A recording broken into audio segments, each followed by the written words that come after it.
किया, तुम्हें भी चाहिए। झो युएडोंग उसके सामने थोड़ा घबरा गया, उसे डर था कि कहीं वह कुछ गलत न कर दे और उसे नाराज न कर दे। तो मैं 2 और डाल देता हूँ। आखिरकार वह तो बस 10 साल से थोड़ा ही बड़ा लड़का था।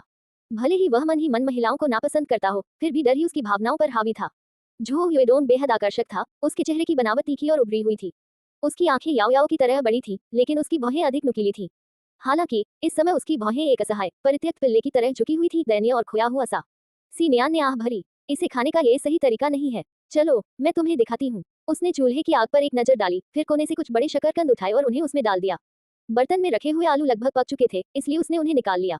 इन्हें छील दो, फिर एक कटोरे में मसल दो। झो युएडोंग घबराकर इधर उधर हाथ पैर मार रहा था, लगभग कटोरा और चॉपस्टिक गिराते गिराते बचा।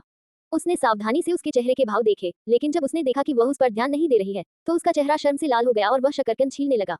हालांकि सीनियान ने उसकी तरफ नहीं देखा, लेकिन वह उसकी आवाजों से समझ गई थी। उसने जो आटा पहले खरीदा था, वह एक दिन पहले नूडल्स बनाने के बाद लगभग खत्म हो गया था। घर में इतने सारे पुरुष होने के कारण उनकी भूख बहुत अधिक थी, आपूर्ति कभी भी 2 दिनों से अधिक नहीं चलती थी। नूडल्स बनाने के लिए पर्याप्त सामग्री नहीं बची थी, लेकिन बच्चों के स्कूल ले जाने के लिए कुछ पैनकेक बनाने के लिए ये काफी होगा। शकरकंद इतने नरम और गल गए थे कि उन्हें आसानी से मसलकर पेस्ट बना लिया गया। झो युएडोंग ने झटपट उन्हें उसे सौंप दिया। सीनियान ने कटोरा लिया, उसमें मसले हुए शकरकंद को आटे में मिलाया और आटा गूंथ लिया। झो युएडोंग ने इस विधि को पहले कभी नहीं देखा था और वह उत्सुकता से देख रहा था। कुछ ही देर में सफेद आटा धीरे धीरे सुनहरे नारंगी रंग का हो गया, चिकना हो गया और उसमें आटे और शकरकंद की मीठी सुगंध भर गई। सीनियान ने पैन को हल्का सा तेल लगाकर चिकना किया, आटे को पैनकेक का आकार दिया और उन्हें तलने के लिए बड़े कड़ाही में दबा दिया। एक बार के आटे से 5 बड़े पैनकेक बने। वह चूल्हे के पास खड़ी होकर सुनहरे भूरे रंग के केक को तब तक पलटती रही जब तक कि उनकी सतह कुरकुरी और सुगंधित न हो जाए, फिर उन्हें बाहर निकाल लेती थी। उसने बर्तन में थोड़ा पानी डाला और उसमें कुछ अंडे उबालने के लिए रख दिए। तब तक चूल्हे पर पक चुके शकरकंद तैयार हो चुके थे। सीनियान ने उन्हें निकाला और प्रत्येक लड़के को 2-2 पैनकेक दिए। शकरकंद नाश्ते में खा लो, पैनकेक दोपहर के भोजन के लिए बचा कर रखो, ठंडे शकरकंद बहुत सूखे होते हैं। झो युएडोंग के जटिल भावों को देखे बिना ही उसने बचे हुए पैनकेक लिए और बाहर चली गई। एक निवाला लेते ही सीनियान ने अपनी आंखें थोड़ी सी बंद कर ली, क्योंकि मीठा स्वाद उसके मुंह में भर गया था। नाश्ते के लिए एकदम सही। सुगंधित पैनकेक को देखकर झो युहान की आंखें चौड़ी हो गईं। कुछ देर खाने के बाद सीनियान ने आखिरकार कहा, मैं याओ याओ को बाद में शहर ले जा रही हूँ। मुझे नहीं पता कि हम कब लौटेंगे, इसलिए अगर तुम उससे पहले लौट आओ तो अपना खाना खुद बना लेना। झो युहान तुरंत तनावग्रस्त हो गया। अपने भाई के विपरीत वह इतना तेज दिमाग वाला नहीं था। उसकी छोटी बहन को ले जाने की आशंका ने उसे चिंतित कर दिया। आखिरकार इन दिनों बाल तस्करी, विशेषकर लड़कियों की, बड़े पैमाने पर हो रही थी। कई परिवार उनका पालन पोषण करने में असमर्थ होने के कारण अपनी बेटियों को बाल वधू के रूप में दूरदराज के गांवों में बेच देते थे। उसने सुना था कि उनके गांव में टेडन की मां को खरीद लिया गया था और अक्सर उसकी पिटाई की जाती थी। सहज ही उसने अपने भाई की ओर देखा, इस उम्मीद में कि वह आपत्ति जताएगा, लेकिन इसके बजाय झो युएडोंग ने बस इतना कहा, ठीक है। झो युहान इतना हैरान हुआ कि उसके हाथ से पैनकेक लगभग गिर ही गया। उसके भाई में क्या खराबी थी? क्या वही तो वह नहीं था जो उनके घर आने वाली सभी महिलाओं से नफरत करता था? वह इस महिला को अपनी बहन को ले जाने की अनुमति कैसे दे सकता था? क्या वह उसे धमकी दे रही थी? झो युहान का चेहरा भय से विकृत हो गया, मानो उसे यह एहसास हो गया हो कि अब उनके परिवार का भाग्य अकेले उसके कंधों पर टिका है। झो युएडोंग ने अपने भाई के अचंभित चेहरे पर एक नजर डाली और उसके मुंह में एक पैनकेक ठूंस दिया। हालांकि वह अभी भी स्तब्ध था, लेकिन जैसे ही स्वादिष्ट पैनकेक उसकी जीभ से लगा, झो युहान अनजाने में ही उसे चबाने से खुद को रोक नहीं पाया। वाह, कितना स्वादिष्ट! उनके जाने से पहले सीनियान ने उनमें से प्रत्येक को एक उबला हुआ अंडा दिया।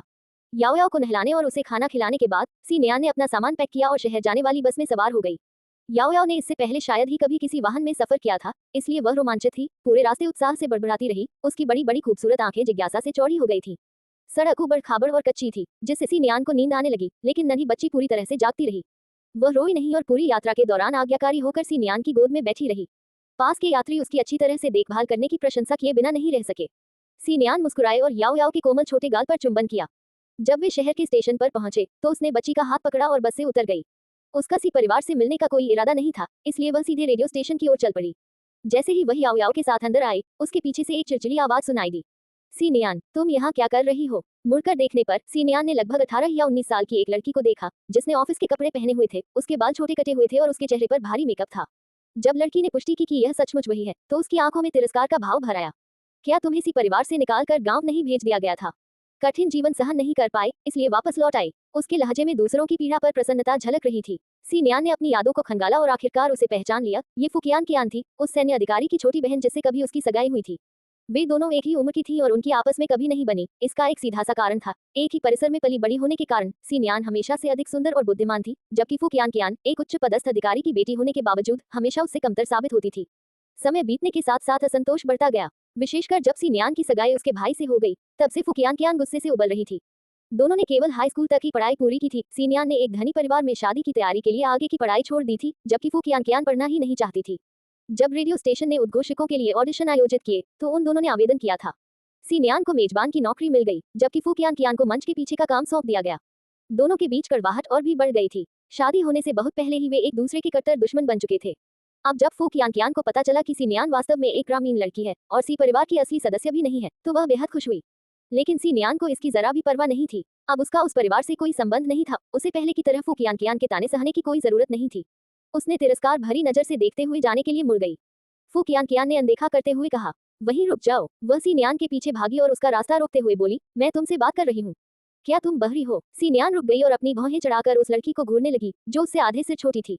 उस तिरस्कारपूर्ण निगाह ने फू कियान को क्रोधित कर दिया। उसने सहज ही अपनी ठुड्डी ऊपर उठा ली। चाहे उसकी पारिवारिक पृष्ठभूमि कितनी भी बेहतर क्यों न हो, वह कद, रूप या बुद्धिमत्ता में कभी भी सीनियान की बराबरी नहीं कर सकती थी। खास तौर पर उनकी लंबाई की वजह से उन्हें उद्घोषक की नौकरी नहीं मिली। उन्हें बताया गया था कि सीनियान के मुकाबले वह बहुत छोटी दिखती है। बेहद गुस्सा दिलाने वाला। सिर्फ इसलिए कि तुमने मुझसे एक सवाल पूछा, मुझे उसका जवाब देना ही होगा। तुम खुद को क्या समझते हो? मैं हूँ। फू कियान अवाक रह गई। गुस्से से उसका चेहरा लाल हो गया। यह मेरी कार्यस्थल है। तुम तो अब यहाँ काम भी नहीं करते, तुम्हें यहाँ आने का क्या अधिकार है? सीनियान ने भौहें चढ़ाई। उसने कब कहा था कि वह नौकरी छोड़ रही है? उसने सिर्फ किसी से अस्थायी रूप से उसकी शिफ्ट संभालने के लिए कहा था। इसका मतलब यह नहीं था कि उसने इस्तीफा दे दिया था। अगर उसने इस्तीफा भी दे दिया होता तो उसे औपचारिक रूप से अपना इस्तीफा प्रस्तुत करना होता और उसकी मंजूरी लेनी होती। फू कियान को किसने बताया कि वह हमेशा के लिए चली गई है? सीनियान, आपको किसने बताया कि मैंने नौकरी छोड़ दी? मैंने बस किसी और को अपनी शिफ्ट संभालने के लिए कहा था, लेकिन इसका मतलब यह नहीं है कि मैंने अपनी नौकरी छोड़ दी है। क्या आपने अपना पद लिन सिसी को नहीं सौंप दिया था? फू कियान का चेहरा सदमे से फट पड़ा। ये सारी स्थिति उसे अंदर ही अंदर खा रही थी। एक उच्च पदस्थ अधिकारी की बेटी होकर वह एक देहाती लड़की के सामने कैसे गौण भूमिका में आ गई। ये तो सीनियान के समय से भी बदतर था, और उसने यह मानने से इनकार कर दिया कि लिन सिसी उससे ज्यादा सुंदर थी। रुको, मैंने तुम्हारे परिवार से सुना है कि तुमने स्वेच्छा से लिन सिसी को अपनी नौकरी दे दी। मुझे तो आश्चर्य हुआ कि तुम इतने उदार कब हो गए। कहीं ऐसा तो नहीं कि तुम्हें इसके बारे में पता ही नहीं था? फू कियान ने उसे ऐसे देखा जैसे वह कोई मूर्ख हो। लिन सिसी? सीनियान ने हैरानी से अपनी आंखें सिकुड़ी। उसने पहले तो अपनी जगह काम करने के लिए एक और ब्रॉडकास्टर यू शियाओ को बुलाया था, जो दुगनी कमाई के लालच में खुशी खुशी मान गई थी। अचानक लिन सिसी ने ये जिम्मेदारी कैसे संभाल ली? फू कियान ने मुंह बनाया। यू शियाओ ने कुछ समय तक काम किया, लेकिन फिर लिन सिसी आ गई। सबने कहा कि तुम हमेशा के लिए चली गई हो। मुझे लगा कि तुम कभी वापस नहीं आओगी। बेशक उसने इस बात का जिक्र नहीं किया कि उसे इस बात पर कितनी खुशी हुई थी। लेकिन जब उसे पता चला कि लिन सिसी ने आकर सीनियान की जगह ले ली है, तो फू कियान का मनोरंजन गायब हो गया। कोई मामूली सी शख्सियत यूं ही आकर उसकी जगह कैसे ले सकती है? कम से कम जब सीनियान को ये पद मिला था, तब तो निष्पक्ष प्रतिस्पर्धा हुई थी। फू कियान इसलिए हार गई क्योंकि वह उतनी लंबी नहीं थी। ठीक है, वह इसे स्वीकार कर सकती थी, लेकिन लिन सिसी तो उससे इतनी लंबी भी नहीं थी। फिर उसे नौकरी कैसे मिल गई? सीनियान ने इसे टुकड़ों में जोड़ा। जब वह पहली बार इस उपन्यास में आई तो उसका दिमाग इतना उथल पुथल भरा था कि वह काम के बारे में सोच ही नहीं पा रही थी। उसके परिवार ने शायद मान लिया था कि वह हमेशा के लिए चली गई है और वे नहीं चाहते थे कि यह पद बेकार जाए, इसलिए उन्होंने लिन सिसी को पदभार संभालने के लिए अपने प्रभाव का इस्तेमाल किया। शुरू में सीनियान ने उस परिवार से संबंध तोड़ने की योजना बनाई थी। आखिरकार उन्होंने मूल मालिक का अच्छी तरह से पालन पोषण किया था, लेकिन यह नौकरी, वह लिन सिसी को यह नौकरी मुफ्त में नहीं देने वाली थी। वह अपने पालन पोषण के लिए सी परिवार की ऋणी थी, लेकिन लिन सिसी की वह ऋणी नहीं थी। इस तरह की नौकरी के लिए या तो वास्तविक कौशल या फिर मजबूत संपर्कों की आवश्यकता होती थी। बात समझ आने पर सीनियान ने फू कियान की ओर रुख किया, जो अब भी नाराज दिख रही थी। मैंने उसे यह कभी नहीं दिया। ये नौकरी मैंने कड़ी मेहनत से हासिल की है, मैं इसे यूं ही क्यों दे दूं? अगर मैं चाहती भी तो इसे बेच देती, मुफ्त में नहीं देती। मैं बेवकूफ नहीं हूँ। फू कियान के चेहरे पर सहानुभूति के भाव आ गए। वाह, ये तो बहुत बुरा हुआ। तुम न सिर्फ उनकी असली बेटी नहीं हो, बल्कि तुम्हारी नौकरी भी छीन ली गई।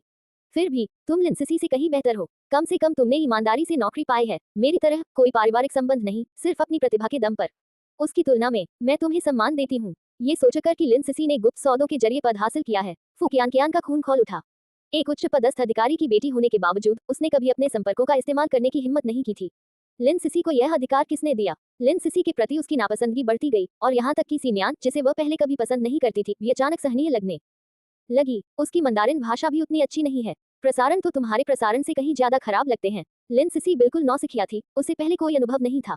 अचानक से उसे यह काम सौंप दिया गया, जिससे वह गैर पेशेवर साबित हुई और काम को संभालने में उसे काफी संघर्ष करना पड़ा।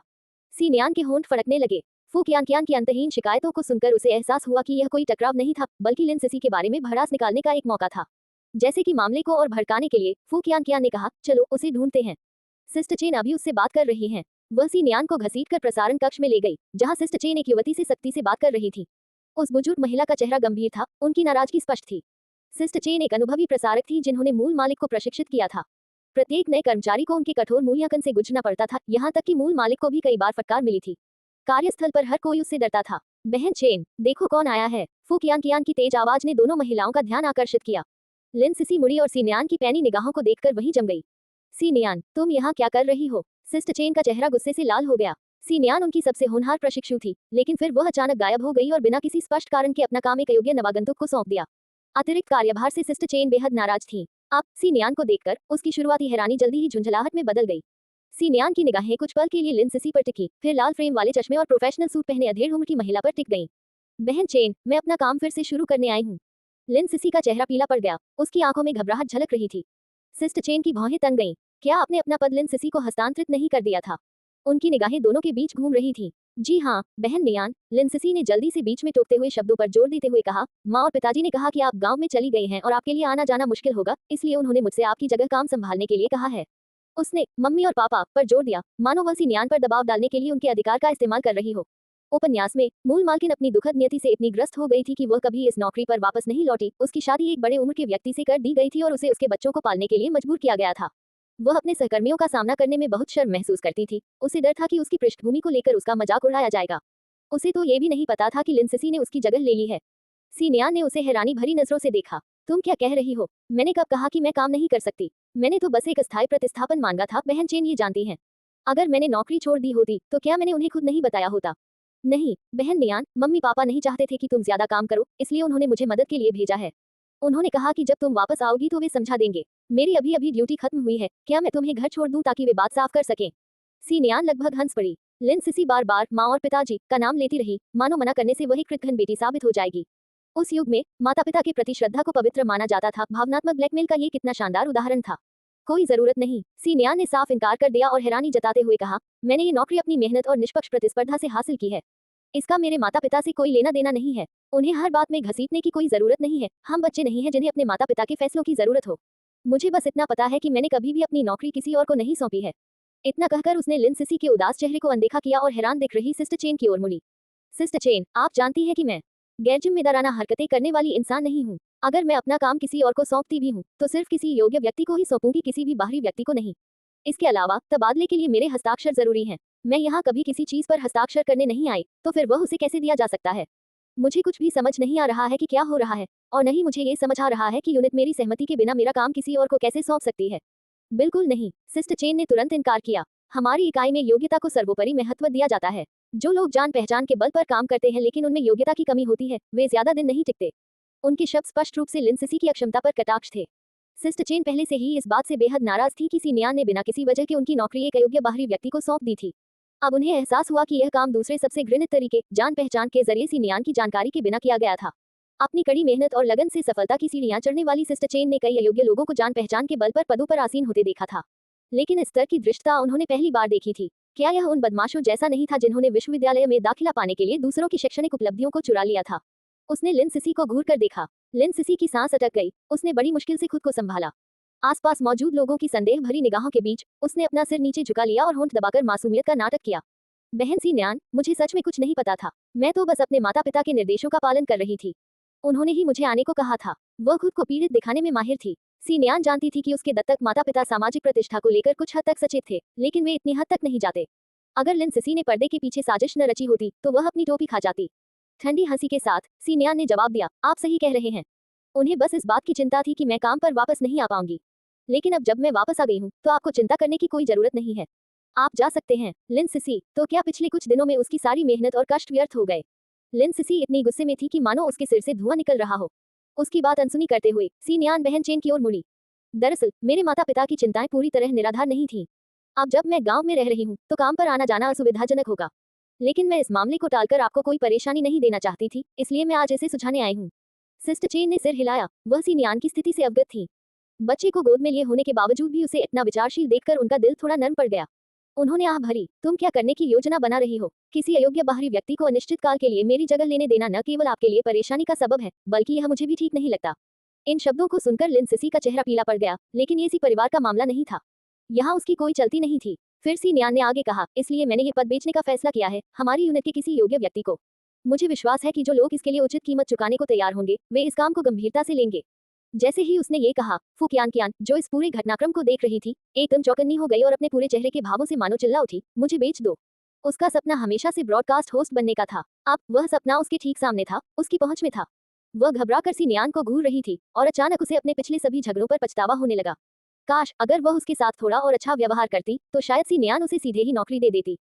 फू कियान घबराहट से लाल हो गई। सिस्टर चेन ने इस बारे में सोचा। सरकारी नौकरियां बेहद प्रतिष्ठित होती हैं, कई लोग इनके लिए मोटी रकम देने को तैयार रहते हैं, लेकिन जब तक बेहद जरूरी न हो, कोई भी इन्हें बेचने को तैयार नहीं होता। क्या आपके मन में कोई है? सिस्टर चेन ने पूछा। सिनियान ने सिर हिलाया। मुझे लगता है कि फू कियान इस पद के लिए एकदम सही रहेंगी। उनकी आवाज दमदार और स्पष्ट है, उन्हें मंदारिन भाषा बहुत अच्छी आती है और उन्होंने उस समय मेरे साथ ही साक्षात्कार दिया था। उनकी योग्यताएं मुझसे कुछ ही कम नहीं हैं। फू कियान, क्या उसने गलत सुना था? क्या सिनियान उसकी सिफारिश कर रही थी? सिस्टर चेन फू कियान से भी अच्छी तरह परिचित थी। हालांकि वह युवती थोड़ी बिगड़ी हुई और मुनहफत थी, लेकिन उसने आगे बढ़ने के लिए कभी अपने परिवार के प्रभाव का सहारा नहीं लिया, बल्कि उसने दूसरों की तरह ईमानदारी से प्रतिस्पर्धा करना चुना। सिस्टर चेन को उसकी यह बात हमेशा से पसंद थी, तो आपको उससे पूछना चाहिए कि क्या वह इसे खरीदने को तैयार है। सिस्टर चेन ने फू कियान की ओर देखा। फू कियान की लंबाई निर्धारित मानकों के अनुरूप नहीं थी। अपने पारिवारिक संपर्कों के बिना वह कभी भी प्रसारक के रूप में योग्य नहीं हो पाती। चयन प्रक्रिया में रूप, रंग और शालीनता महत्वपूर्ण कारक थे। मैं तैयार हूँ, फू कियान ने डरते हुए कहा। उसे डर था कि सिनियान अपना मन बदल सकती है। तुम इसे कितने में बेच रही हो? उसने सिनियान का हाथ पकड़ लिया। सिनियान ने पलटवार करते हुए पूछा, आप कितने पैसे दे रहे हैं?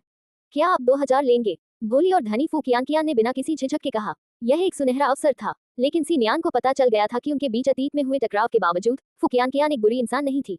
इसलिए उसने और पैसे की मांग नहीं की, बस सिर हिलाकर कहा, ठीक है, ये तुम्हारा है। आह, लड़ाई की तलाश में आई फू कियान अब खुशी से उछल रही थी। चलो अभी कागजी कार्रवाई पूरी करते हैं। वह सिनियान को पीछे हटने नहीं देने वाली थी। एक बार दस्तावेजों पर हस्ताक्षर हो जाने के बाद वह जितना चाहे उतना रो सकती थी। इसी बीच हाशिए पर धकेल दी गई लिन सिसी अब और चुप नहीं रह सकी। बहन सिनियान, आप इतनी जल्दी इतना बड़ा फैसला कैसे ले सकती हैं? क्या हमारे माता पिता इस पर सहमत थे? जैसे ही उसने बोलना शुरू किया, फू कियान ने उसे शत्रुतापूर्ण निगाहों से घूर कर देखा। सिनियान ने उपहास करते हुए कहा, मैं बालिग हूँ, मैं अपने काम के बारे में खुद फैसला कर सकती हूँ। वैसे भी हमारे माता पिता को उनकी असली बेटी मिल चुकी है।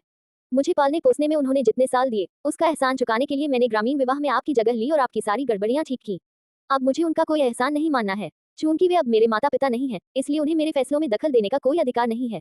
चिंता मत करो। इतना कहकर सिनियान अपने बच्चे को गोद में लेकर फू कियान के साथ स्थानांतरण की प्रक्रिया पूरी करने के लिए चली गई। लिन सिसी के इरादों पर अब बेहद संदेह कर रही फू कियान खुद को ये कहने से नहीं रोक सकी, अगर वही मेरे बड़े भाई से शादी करने वाली है तो मैं चाहूंगी कि वह तुम हो। इसके बारे में सोचना भी मत। मुझे तुम्हारी भाभी बनने में जरा भी दिलचस्पी नहीं है। सिनियान ने उसे रोकने के लिए अपना हाथ उठाया। फू कियान एक पल के लिए वह ये नहीं बता पाई कि उसके कान खराब हो गए हैं या सिनियान पागल हो गई है। जिस महिला ने कभी कसम खाई थी कि वह हर हाल में अपने भाई से शादी करेगी, वही अब बिल्कुल अलग इंसान की तरह व्यवहार कर रही थी और कह रही थी कि उसे इसमें कोई दिलचस्पी नहीं है। क्या वह उपहास से बचने के लिए सिर्फ दिखावा कर रही थी कि उसे परवाह नहीं है? जैसे ही फू कियान ने इस बारे में सोचा, उसे तुरंत समझ आ गया। उसे कभी यह ख्याल भी नहीं आया कि सिनियान को वास्तव में कोई दिलचस्पी नहीं थी। यह उपन्यास पुरुष प्रधान दृष्टिकोण की ओर झुका हुआ था, जहां मुख्य पुरुष पात्र सहजता से महिलाओं को मोहित कर लेता था, न तो उनके स्नेह को सीधे तौर पर स्वीकार करता था और न ही अस्वीकार करता था, जिससे मुख्य युगल की प्रेम कहानी के रास्ते में अंतहीन गलतफहमियां और बाधाएं उत्पन्न होती थीं। इस कथा में मूल सिनियान एक मामूली षड्यंत्रकारी खलनायक से ज्यादा कुछ नहीं थी। आखिरकार मुख्य पुरुष किरदार एक सैन्य अधिकारी था और प्रशंसकों की कभी कमी नहीं रही। सिनियान के पास फू कियान को नौकरी बेचने का एक कारण था। उपन्यास में फू कियान शुरू में लिन सिसी को नापसंद करती थी, लेकिन लिन सिसी द्वारा नौकरी दिलाने में मदद करने के बाद वह अत्यधिक आभारी हो गई और उसे अपना सहयोगी बना लिया। जब सिनियान को पहली बार इस कथानक का ये बिंदु याद आया तो वह हैरान रह गई थी। लिन सिसी भला फू कियान की मदद कैसे कर सकती थी? अब उसे सब कुछ अच्छी तरह समझ आ गया था। पता चला कि लिन सिसी ने उसकी नौकरी ले ली थी और इसका इस्तेमाल फू कियान को अपने वश में करने के लिए एक एहसान के तौर पर किया था। कहानी में आगे चलकर लिन सिसी ने प्रसारक के रूप में अपना करियर नहीं बनाया, बल्कि इसके बजाय अपनी विश्वविद्यालय शिक्षा जारी रखने का विकल्प चुना। इससे उन्हें फू परिवार की प्रशंसा मिली, जो पहले उन्हें नीचा समझते थे। उसका जीवन एक ऐसी निरंतर उत्थान यात्रा बन गया जिसे रोकना असंभव था। लेकिन अब फू कियान को नौकरी बेचकर सिनियान ने लिन सिसी से कृपा प्राप्त करने का मौका छीन लिया था। फू कियान के साथ तालमेल बिठाना मुश्किल लग सकता है, लेकिन वास्तव में वह सीधी सादी और आसानी से प्रभावित होने वाली थी। किताब में लिन सिसी ने उसकी इसी विशेषता का फायदा उठाकर धीरे धीरे उसका दिल जीत लिया था। लेकिन अब हालात अलग थे। फू कियान के मन में लिन सिसी के प्रति कुछ नाराजगी पहले से ही थी। हालांकि सिनियान और फू कियान कभी एक दूसरे के बहुत करीब नहीं थी, फिर भी वे बचपन से एक दूसरे को जानती थी। कम से कम इस जान पहचान की वजह से सिनियान लिन सिसी की तुलना में कहीं अधिक सहज और भरोसेमंद लगती थी, जो अभी अभी कहानी में आई थी। अब जबकि लिन सिसी ने उस तरीके से नौकरी हासिल कर ली थी जिससे फू कियान सबसे ज्यादा नफरत करती थी, फू कियान के व्यक्तित्व को देखते हुए वह शायद जीवन भर लिन सिसी को नीचा ही समझेगी। और चूंकि लिन सिसी ने उसके लिए नौकरी छोड़ने से इनकार कर दिया था, इसलिए फू कियान की उसके प्रति नाराजगी और भी गहरी हो जाएगी। इन परिस्थितियों को देखते हुए लिन सिसी के लिए अपने रिश्ते को सुधारना मुश्किल होगा। कहावत के अनुसार मेरे शत्रु का शत्रु मेरा मित्र होता है। चलो घर चलते हैं और घर का रजिस्टर ले आते हैं, फू कियान ने खुशी से कहा। अब उसका लिन सिसी की आलोचना करने का मन नहीं था। वह उत्सुकता से सी नियान को अपने साथ खींचकर दस्तावेज लाने चली गई। सी नियान ने हिचकिचाहट का नाटक किया। मेरा पारिवारिक पंजीकरण अभी भी सी परिवार के नाम पर है। ये नौकरी शायद मेरे माता पिता ने लिन सिसी के लिए करवाई है। मैं चिंतित हूँ। उसने जानबूझकर अपनी बात अधूरी छोड़ दी। फू कियान का चेहरा तुरंत गुस्से से लाल हो गया। तो क्या हुआ? ऐसा तो है नहीं कि तुम्हें नौकरी उनके जरिए मिली है। तुम्हें लिन सिसी के लिए इसे क्यों छोड़ना चाहिए? मैं तुम्हारे साथ चलूंगी। मुझे विश्वास ही नहीं होता कि लिन सिसी इसके लिए मुझसे लड़ने की हिम्मत करेगी। अगर उसने हिम्मत की तो मैं ही सबसे पहले उसे पछतावा करवाऊंगा। सी नियान ने सिर हिलाया। तो मैं आपकी मदद के लिए आपको परेशान करूंगा। फू कियान को इतनी विनम्रता की उम्मीद नहीं थी और उसे थोड़ी असहजता महसूस हुई। उसने अपने छोटे बालों को सहलाते हुए कहा, गलत मत समझो, मैं ये तुम्हारे लिए नहीं कर रही हूँ, मैं तो बस अपनी नौकरी सुरक्षित कर रही हूँ। सी नियान मुस्कुराया। चूंकि सी नियान गर्भवती थी और यह असुविधाजनक था, इसलिए फू कियान ने एक टैक्सी बुलाई। सी नियान सचमुच थक चुकी थी। बच्ची पहले ही 2 साल की हो चुकी थी और छोटी होने के बावजूद उसका वजन 20 पाउंड से अधिक था। उसे गोद में उठाने से उसकी बाहों में दर्द हो रहा था। जब फू कियान ने सी नियान की बाहों में बैठे बच्चे को बड़ी बड़ी खूबसूरत आंखों से उसे घूरते हुए देखा तो उसके चेहरे के भाव जटिल हो गए। उसने कभी कल्पना भी नहीं की थी कि सी नियान, जो कभी उनके समूह की सबसे खूबसूरत और होनहार लड़की थी, का अंत सबसे बुरे विवाह में होगा और वह इतनी छोटी बच्ची की सौतेली मां बन जाएगी। उदासी की एक लहर उस पर छा गई। अरे सी नियान, तुम बस इसी से संतुष्ट होने की योजना तो नहीं बना रही हो ना? सी नियान ने उस छोटे बच्चे की ठुड्डी पर गुदगुदी की और जवाब दिया, इसमें क्या गलत है? उसे देखो, वह कितनी अच्छी तरह से व्यवहार करती है। फू कियान ने अपने होंठ सिकोड़ लिए। वह कहने ही वाली थी कि उसे बच्चे पसंद नहीं है, तभी अचानक एक छोटा सा हाथ आगे बढ़ा और उसे एक मिठाई देते हुए कुछ अस्पष्ट बातें बड़बड़ाने लगा। फू कियान दंग रह गई। वह अभी तक बोल नहीं सकती। बच्ची काफी बड़ी लग रही थी, वह अभी तक बोल क्यों नहीं रही है? उसने सोचा था कि बच्ची बस चुप रहती है, लेकिन बाद में पता चला कि वह बिल्कुल भी बोल नहीं सकती थी। सी नियान ने सिर हिलाया। अभी नहीं, लेकिन वह जल्द ही करेगी। फू कियान की निगाहें और भी जटिल हो गईं, जिनमें नए सिरे से सम्मान की झलक दिखाई दी। 10 मिनट बाद दोनों आवासीय परिसर में पहुंचे। सामान्य परिस्थितियों में सी नियान इतनी आसानी से प्रवेश नहीं कर पाती। आखिरकार ये खबर कि वह सी परिवार की जैविक बेटी नहीं है, जंगल की आग की तरह फैल चुकी थी। अगर सी परिवार ने इनकार कर दिया तो वह कुछ खास नहीं कर सकती थी। लेकिन फू कियान के साथ होने से प्रवेश सहज हो गया। दोनों आत्मविश्वास से भरे कदमों से सी के घर की ओर बढ़े। सी नियान के अंदर कदम रखने से पहले ही उसके माता पिता गंभीर चेहरे लिए बाहर आए और रोती हुई लिन सिसी को सांत्वना देने लगे। नौकरी छूट जाने के बाद लिन सिसी को वापस घर भेज दिया गया था।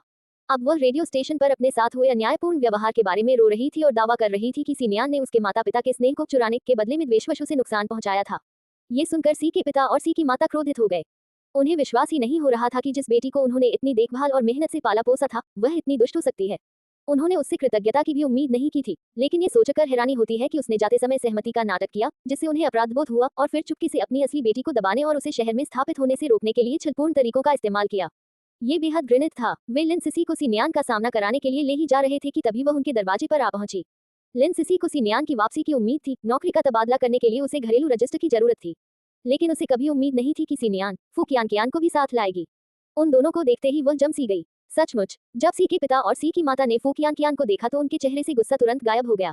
इस परिसर के निवासी दिखावे को लेकर बेहद सतर्क थे, कोई भी गपशप का विषय नहीं बनना चाहता था। हालांकि वे अब भी गुस्से से उबल रहे थे। उन्होंने विनम्रता से मुस्कुराते हुए कहा, कियान तुम यहाँ क्यों आए हो? सी के पिता ने सबसे पहले बात की। वे फू कियान से अच्छी तरह परिचित थे। वह फू मुखिया की प्रिय पुत्री थी, जिसे उनके बेटों से भी अधिक प्यार किया जाता था। एक समय तो उसने सी नियान को उससे दोस्ती करने के लिए प्रोत्साहित भी किया था, लेकिन उन दोनों के बीच कभी भी अच्छे संबंध नहीं थे। अब उसे आश्चर्य हुआ कि फू कियान स्वेच्छा से सी नियान के साथ जा रही थी। फू कियान हमेशा की तरह स्पष्टवादी थी। नमस्ते अंकल सी, मैं सी नियान के साथ नौकरी के स्थानांतरण की प्रक्रिया के लिए घरेलू रजिस्टर लेने आई हूँ। क्या आप इसे मुझे दे सकते हैं? हम इसे थोड़ी देर में लौटा देंगे। क्या? सी के पिता स्तब्ध रह गए। इससे पहले उनकी बेटी ने केवल इतना ही बताया था कि सी नियान नौकरी किसी बाहरी व्यक्ति को बेच रहा था। उसने यह नहीं बताया था कि वह कौन था। उसने कभी कल्पना भी नहीं की थी कि वह फू कियान होगी। फिर सी नियान ने कहा, पापा, आपकी और मम्मी की चिंता के लिए धन्यवाद। मेरी नौकरी बचाने के लिए लिन सिसी को मेरी जगह काम करने के लिए भेजने की परेशानी उठाने के लिए मैं आपकी आभारी हूँ। मैं काफी समय से इस बारे में चिंतित थी, इसलिए जैसे ही मौका मिला मैं वापस आ गई। आपको इतनी देर तक असुविधा पहुंचाने के लिए मुझे खेद है। सी नियान मुड़कर अपनी छोटी बहन के साथ चली गई थी। ये कैसे हो सकता है? पहले तो जब भी वह उसे देखती थी, वह सबसे ज्यादा उत्साहित हो जाती थी और तुरंत ही उससे बेहद जिद्दी तरीके से चिपक जाती थी। लेकिन अभी अभी उसने उसे देखा और कोई प्रतिक्रिया नहीं दिखाई। क्या ऐसा हो सकता है कि उसने पहले गलत समझा हो और उसने उसे बिल्कुल भी नोटिस न किया हो? हाँ, यही बात होगी, उसने उसे बिल्कुल नहीं देखा था। अगर देखा होता तो वह इतनी शांत नहीं होती। ये सोचते हुए फू यांग ने तिरस्कारपूर्वक अपने होंठ सिकुड़े और कार की खिड़की ऊपर कर ली। सी नियान और फू कियान औपचारिकताओं को पूरा करने के लिए रेडियो स्टेशन गए। चूंकि वे परिचित चेहरे थे, इसलिए प्रक्रिया सुचारू रूप से संपन्न हुई। कागजी कार्रवाई पूरी हो जाने के बाद सी नियान का स्टेशन से कोई संबंध नहीं रह गया था। फू कियान ने उसे पैसे दे दिए और ये देखकर कि काफी देर हो चुकी है, सी नियान जल्दी से स्टेशन से निकल गई। वह शहर में बहुत कम आती थी और उसे बहुत सी चीजें खरीदनी थी। लेकिन आखिरी बस शाम 5 बजे रवाना हुई। पहले ही 3 बज चुके थे। सी नियान ने अपनी मौजूदा बचत का हिसाब लगाया। फू कियान से मिले 2000, झो युएशिन द्वारा पहले दिए गए लगभग 600, साथ ही उसके अपने पैसे कुल मिलाकर उसके पास 2700 से अधिक थे। 1980 के दशक में 2700 युआन भविष्य में 20,000 या उससे अधिक के बराबर थे। आखिरकार उस समय पैसे की कीमत कहीं ज्यादा थी। सी नियान को सौभाग्यशाली महसूस हुआ कि वह 60 या 70 के दशक के बजाय 80 के दशक में आई। उन दशकों में भले ही आपके पास पैसा हो, राशन के कारण भोजन या कपड़े खरीदना अक्सर मुश्किल होता था। किसी भी चीज की खरीद पर कड़ी पाबंदी थी। लेकिन अवसरों का स्वर्णिम युग कहे जाने वाला 80 का दशक अलग था। आप जो चाहे खरीद सकते थे, बशर्ते आपके पास पैसे हों। राशन कूपन का उपयोग करने से चीजें थोड़ी सस्ती हो सकती हैं, लेकिन इसकी सीमाएं बहुत बोझिल थीं।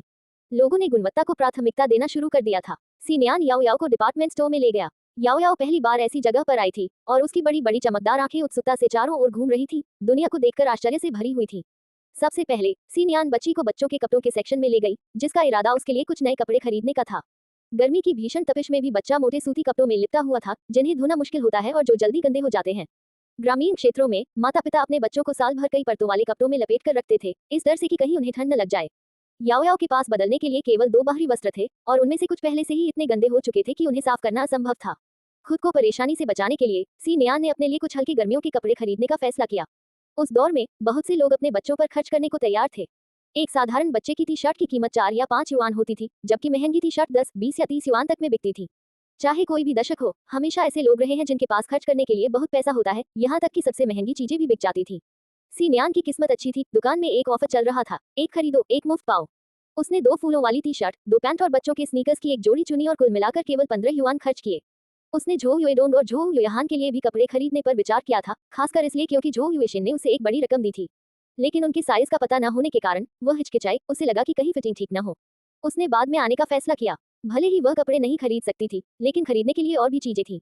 लड़कों के बैग फटे पुराने थे। चूंकि आकार कोई समस्या नहीं थी, इसलिए सी नियान ने 2 नए बैग उठा लिए। वह अकेले ज्यादा सामान नहीं ले जा सकती थी, लेकिन बैकपैक की मदद से वह बिना किसी परेशानी के सारा सामान उसमें भर सकती थी। इसके बाद सी नियान पोषण अनुभाग की ओर बढ़ी और उन्होंने मिल्क पाउडर, सप्लीमेंट्स, शहद और अन्य पौष्टिक वस्तुएं खरीदी। बच्चे बढ़ रहे थे और उन्हें उचित पोषण की आवश्यकता थी। उसने कैल्शियम की गोलियां और आयरन सप्लीमेंट भी खरीदे। बचपन में वह दुबली पतली और कुपोषित थी, लेकिन कैल्शियम लेने के बाद उसकी लंबाई तेजी से बढ़ गई। सी नियान को सप्लीमेंट लेने के फायदों पर पूरा भरोसा था। जब तक उसने खरीदारी पूरी की, तब तक 4 बज चुके थे। सी नियान याओ याओ को बस स्टेशन तक ले गई और दोनों एक छोटे से भोजनालय में बैठ गईं। भूख से बेहाल याओ याओ ने आदेश दिया, बॉस, 1 सोया दूध, 2 अंडे, तले हुए आटे के टुकड़ों की एक सविंग और उबले हुए बंस की एक टोकरी। खाना आ गया और सी नियान ने बड़ी भूख से उसे खाना शुरू कर दिया। याओ याओ खुद खाना खा सकती थी, उसे किसी की मदद की जरूरत नहीं थी। उसने एक अंडा पकड़ रखा था और बड़े प्यारे अंदाज में उसे कुतर रही थी। तभी फू यान की कार पास ही आकर रुकी। भोजनालय में सी नियान को देखते ही उसकी भौहें तन गईं। बिल्कुल, उसे पता होना चाहिए था कि वह कुछ गड़बड़ कर रही है। उसे और कैसे पता चलता कि वह आज थाने में होगा। उसने काम के मामलों का बहाना बनाकर उसकी बहन से उसका शेड्यूल जरूर निकलवा लिया होगा। कितना उबाऊ है। ड्राइवर, जो परिवार का ही कर्मचारी था और जिसने सी नियान को पहचान लिया था, बोला, युवा मालिक, क्या हमें मिस्सी का अभिवादन करना चाहिए? उन्हें सी परिवार की बेटी याद आई, बेहद खूबसूरत, और आज उसने स्वेच्छा से अपनी नौकरी फू कियान को सौंप दी थी। ये जानने के बाद कि वह उनकी जैविक संतान नहीं है, वह बिना किसी हंगामे के इसी परिवार छोड़कर चली गई थी। सचमुच दयनीय। वह अपनी बेटी से मुश्किल से ही बड़ी थी, फिर भी उसने इतना कुछ सहा था। उनके परिवारों की भागीदारी और साझा सामाजिक दायरे को देखते हुए अब उसे नजरअंदाज करना अनुचित लग रहा था। फू यांग ने तेवर चढ़ाए, कोई जरूरत नहीं, आगे बढ़ो। ड्राइवर थोड़ी देर रुका, लेकिन उसने आगे कुछ नहीं कहा। युवा मालिक को सी नियान कभी पसंद नहीं आया था। जब वे आगे बढ़े तो फू यांग ने सहज रूप से उसकी ओर मुड़कर देखा। न जाने क्यों वह उसे देखकर उसके चेहरे पर खुशी की चमक देखना चाहता था, लेकिन उसने उसे ठंडेपन से नजरअंदाज कर दिया।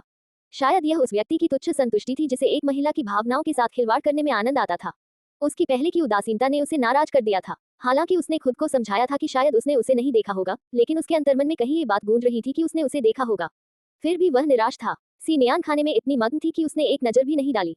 उसकी कार आसानी से पहचानी जा सकती थी, आसपास के लोग उसे घूर रहे थे, फिर भी उसने अनदेखा करने का नाटक किया। कितनी बनावटी थी। फू यांग का चेहरा गंभीर हो गया। यह एक अजीब सी अनुभूति थी, मानो पासा पलट गया हो, जिसे वह लंबे समय से नजरअंदाज करता आ रहा था, अब वही उसे नजरअंदाज कर रहा था। अगर सी नियान को उसके विचारों का पता चल जाता, तो वह इसका पुरजोर विरोध करती। वह इस युग की नहीं थी, गाड़ियां उसके लिए कोई नई बात नहीं थी। और चूंकि वह असली सी नियान नहीं थी, इसलिए फू यांग की गाड़ी का उसके लिए कोई महत्व नहीं था। किसने सोचा होगा कि उसकी उपेक्षा से उसके मन में किसी सोची समझी साजिश का भ्रम पैदा हो जाएगा।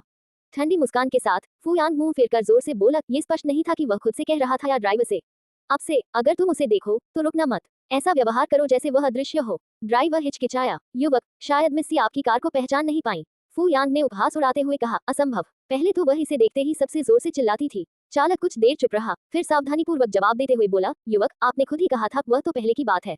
उस समय श्रीमती सी ने शायद आपका गर्मजोशी से स्वागत किया होगा क्योंकि आप उनके मंगेतर थे। आपके रिश्ते को देखते हुए क्या आपका अभिवादन न करना अजीब बात नहीं होती? सी न्यान के कृतज्ञता भरे लहजे ने सी के पिता और अन्य लोगों को क्षण भर के लिए स्तब्ध कर दिया और उनका क्रोध शांत हो गया। क्या तुम्हारा क्या मतलब है? मासूमियत भरे भाव से सी न्यान ने कहा। सी ने मुझे पहले ही बता दिया था। उसने कहा कि आपको चिंता थी कि मैं काम पर नहीं जाऊंगी और आप नहीं चाहते थे कि मेरी नौकरी चली जाए, इसलिए आपने उसे मेरी जगह काम करने के लिए कहा।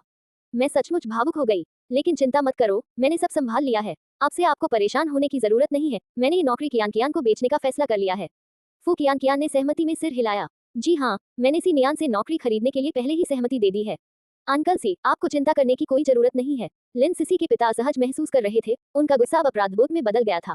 आखिरकार उनका इरादा ऐसा बिल्कुल नहीं था। वे बस इतना सोच रहे थे कि पद खाली छोड़ना व्यर्थ होगा, और चूंकि लिन सिसी के पास फिलहाल कोई काम नहीं था, इसलिए वे चाहते थे कि वह अस्थायी रूप से यह पद संभाल ले। उसके स्कूल जाने के बाद वे नौकरी बेच सकते थे। कम से कम यही उनकी योजना थी। उन्हें कभी उम्मीद नहीं थी कि सिन्यान वापस आएगी। अंकल सी, मानव संसाधन विभाग आज के लिए बंद होने वाला है। क्या आप कृपया सिन्यान को घरेलू रजिस्टर दे सकते हैं ताकि हम औपचारिकताएं पूरी कर सकें? फू कियान ने मदद करते हुए आग्रह किया। अगर कोई और होता तो सी के पिता शायद मना करने का कोई बहाना ढूंढ लेते, लेकिन ये तो फू कियान थी। उसके होंठ कांपने लगे। फिर आखिरकार उसने कहा, कियान, तुम एक प्रतिष्ठित परिवार की युवती हो। हम तुम्हें सिन्यान का काम कैसे सौंप सकते हैं? ये तुम्हारे स्तर से नीचे है।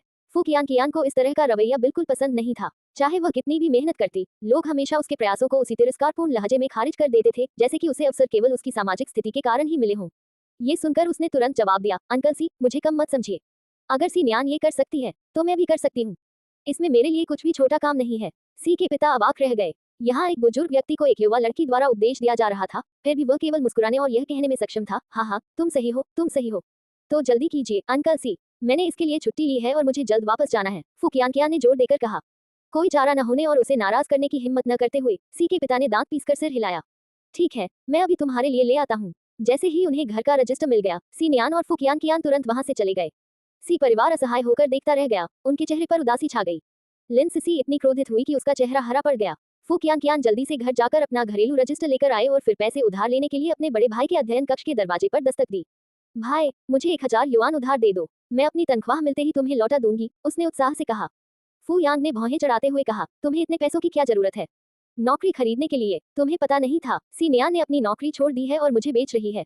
वह अभी नीचे इंतजार कर रही है। जल्दी करो और मुझे पैसे दो। वह पहले चली गई थी, अब वापस क्यों आई है? सी नियान का नाम सुनते ही फू यांग का सुंदर चेहरा नाखुशी से लाल हो गया। जब उसने सुना कि वह चली गई है तो उसे इस बात पर विश्वास करना मुश्किल लगा। 1 महीने पहले उसे पता चला था कि वह सी परिवार की जैविक बेटी नहीं है, फिर भी उसने वहीं रहने के लिए बीमारी का बहाना बनाया और हंगामा किया। वह उनके सामाजिक दायरे में लगभग बदनाम हो चुकी थी। फू यांग को सी नियान कभी पसंद नहीं थी। बेशक वह खूबसूरत थी, लेकिन दुनिया में खूबसूरत लोगों की कमी नहीं थी। उसकी नजर में खूबसूरती के अलावा किसी गुण वाली स्त्री किसी फूलदान से ज्यादा कुछ नहीं थी, और वह उसके लगातार उससे चिपके रहने से तंग आ चुका था। उसने ऐसा व्यवहार किया मानो वह चाहती हो कि हर कोई जान जाए कि उनकी सगाई हो गई है, जिससे उसे घुटन महसूस होने लगी। सौभाग्यवश चूंकि वह सी परिवार की असली बेटी नहीं थी, इसलिए उसे उससे शादी नहीं करनी पड़ी। बस यही बात उसके लिए राहत की बात थी। लेकिन वह कुछ ही दिनों बाद वापस आ गई थी और अब उससे संपर्क करने के लिए इतने कमजोर बहाने का इस्तेमाल कर रही थी। क्या उसे लगा कि अपनी नौकरी उसकी बहन को देने से वह उसका अधिक सम्मान करेगा? कितना बचकाना है। चाहे वो कुछ भी कर ले, वो उससे कभी शादी नहीं करेगा। बेहतर यही होगा कि वो हार मान ले। लिन सिसी भी उससे बेहतर थी। ये सोचकर उसने पैसे दिए और उसे जाने के लिए कहा। जल्दी करो और उसे यहाँ से भेज दो। मैं नहीं चाहता कि वह हमारे घर के आसपास मंडराती रहे और तमाशा करे। फू कियान ने हैरानी से पलकें झपकाई। भाई, आप क्या कह रहे हैं? कौन यहाँ मंडरा रहा है? और कौन? वो अचानक तुम्हें अपनी नौकरी की पेशकश कर रही है? क्या ये साफ नहीं है? वो चाहती है कि हमारा परिवार उसका एहसानमंद रहे ताकि वो बार बार आती रहे। मैंने ये चाल पहले भी देखी है। उससे कह दो कि मुझे परेशान करना बंद करे, वरना अगली बार मैं इतना नरमी से पेश नहीं आऊंगी। फू कियान अपने भाई के घमंड से इतनी आहत हुई कि उसने घृणा से नाक सिकोड़ ली। भाई, तुम ये क्या बकवास कर रहे हो? वो तुम्हारे लिए यहाँ आई ही नहीं थी। सी नियान तो बस अपना घरेलू रजिस्टर लेने आई थी। मैं उसे यहाँ घसीट कर लाई क्योंकि मुझे डर था कि वो भाग जाएगी, इसीलिए तो उसने अंदर आने से मना कर दिया। उसने कहा था कि वो नहीं चाहती कि तुम्हें गलतफहमी हो। और देखो, तुम उसकी बात को सही साबित कर रहे हो। उसके चेहरे पर स्पष्ट रूप से पीड़ा के भाव थे। फू यांग का चेहरा गुस्से से लाल हो गया। तुमने क्या कहा? मैंने कहा था कि वह आपसे मिलने नहीं आई है। मैंने उसे जबरदस्ती बुलाया, फिर भी वह अंदर नहीं आई। अगर वह सच में आपसे मिलना चाहती, तो क्या वह मेरे साथ ऊपर नहीं आती? सच कहे तो फुकियान कियान को उम्मीद थी कि सी नियान के मन में अभी भी उसके भाई के लिए भावनाएं होंगी। वह उसे जबरदस्ती यहाँ लाई थी, ये सोचकर कि शायद उससे मिलने से उनके बीच कुछ भावनाएं फिर से जागृत हो जाएं। इसके विपरीत सी नियान ने साफ इनकार कर दिया था, ये कहते हुए कि वह अपने नए पति के प्रति समर्पित है और गलतफहमियों से बचने के लिए अन्य पुरुषों से मिलना नहीं चाहती। इससे फू कियान कियान स्तब्ध रह गई थी। इतना कहकर उसने पैसे छीने और वापस नीचे की ओर भाग गई। फू यान चिढ़ और संशय से भर गया। असंभव, सी नियान बचपन से ही उसके पीछे पीछे घूमती रही थी। उसने सिर्फ उससे शादी करने के लिए इसी परिवार छोड़ने से इनकार कर दिया था। भला उसका कोई गुप्त मकसद कैसे नहीं हो सकता था? इस तरह का झूठ शायद उसकी भोली भाली बहन को मूर्ख बना दे, लेकिन वह इस पर विश्वास नहीं कर रहा था। फिर भी वह उठा और खिड़की तक गया और नीचे देखने के लिए पर्दा हटाया। वह खुद देखना चाहता था कि क्या सी नियान उतना ही निर्दोष था जितना उसकी बहन दावा करती थी। लेकिन जैसे ही उसने उसे देखा, उसकी भौहें और भी तन गईं। तेज धूप में युवती बगीचे में शान से खड़ी थी। उसके चारों ओर गुलाब खिले हुए थे, फिर भी उसकी चमक के आगे भी फीके पड़ रहे थे। उस दौर में लोग अच्छे कपड़े पहनते थे और अपनी दिखावट पर गर्व करते थे। वह कई खूबसूरत और स्टाइलिश महिलाओं से मिल चुका था, लेकिन उनमें से कोई भी उसकी जितनी आकर्षक नहीं थी। वह वहां पुनर्जागरण काल की किसी उत्कृष्ट पेंटिंग की तरह खड़ी थी। उसकी त्वचा सूरज की रोशनी में दमक रही थी। यहाँ तक कि गुलाब भी उसकी उपस्थिति के आगे फीके पड़ गए, मानो वे सिर्फ पृष्ठभूमि की सजावट हो। उसका चेहरा सौम्य और शांत था, उस शर्मीले और बनावटी व्यवहार से बिल्कुल अलग जो वह उसके सामने किया करती थी। सी नियान को पहले कभी बच्चे पसंद नहीं थे। वह हमेशा उनसे दूरी बनाए रखती थी, क्योंकि उसे वे शोरगुल वाले लगते थे। फिर भी इस समय वह अपनी बाहों में एक बच्चे को प्यार से थामे हुए थी। उसका चेहरा खिले हुए फूलों से भी अधिक तेजस्वी मुस्कान से सजा हुआ था। फू यांग क्षण भर के लिए मंत्रमुग्ध हो गया, लेकिन अगले ही पल, मानो उसकी निगाहों को भांपते हुए, सी नियान ने अचानक ऊपर देखा और उसकी आंखों में आंखें मिलाई। फू यांग एकदम जम गया। उसने सहज रूप से अपनी निगाहें हटा ली। उसे डर था कि कहीं वह उसके ध्यान को गलत न समझ ले या फिर उस पर ही मोहित न हो जाए। जैसे ही वह पर्दे खींचने ही वाला था, उसने देखा कि सी नियान ने पहले ही उदासीनता से अपनी निगाहें हटा ली थी। उसका चेहरा हमेशा की तरह शांत था, बिल्कुल भी विचलित नहीं था, मानो वह एक महत्वहीन राहगीर से ज्यादा कुछ नहीं था। फू यांग कुछ देर रुका, उसकी आंखों में अविश्वास झलक रहा था और वह उसे घूर रहा था। फू यांग एक पल के लिए अचंभित रह गया। फिर उसने उपहास उड़ाते हुए कहा, तो तुम कह रही हो कि उसने जानबूझकर मुझे अनदेखा करने का नाटक किया, मेरा ध्यान खींचने की कोशिश कर रही थी। इस औरत की चालें और भी पेचीदा होती जा रही हैं। उसके लिए बुरा हुआ, चाहे वह दूसरों को कितना भी रिश्वत दे दे, उसे दूसरा मौका नहीं मिलेगा। ड्राइव हैरान रह गया। युवक, क्या आपको लगता है कि मिस सी नियान आपके ठिकाने के बारे में किसी से पूछने के बाद यहाँ आए हैं? फू यांग ने मानो स्पष्ट ही कहा हो। बेशक, उसे और कैसे पता चलता कि मैं आज यहाँ हूँगी? ड्राइवर कुछ पल के लिए चुप हो गया, फिर हिचकिचाते हुए बोला, शायद वह यहाँ बस लिफ्ट लेने आई थी। फू यांग ने अपनी आंखें सिकोड़ ली। अंकल लियू, आप क्या कहना चाह रहे हैं? क्या आप कह रहे हैं कि मैं भ्रम में हूँ, या फिर सी नियान ने आपको रिश्वत देकर अपने पक्ष में बोलने के लिए कहा है? अंकल लियू को ऐसा ही लगा, लेकिन उन्होंने खुलकर कहने की हिम्मत नहीं की। दूसरे आरोप पर उन्हें सिरदर्द होने लगा और उन्होंने तुरंत अपना बचाव करते हुए कहा, मैं तो बस अंदाजा लगा रहा था, छोटे मालिक, कृपया गलत न समझें। फू यांग ने नाक से जोर से सांस छोड़ी। उसका पहले वाला अच्छा मूड पूरी तरह से खराब हो गया था। 1 घंटे बाद सी नियान अपने हाथों में थैले लिए हुए शिंफू गांव लौट आई।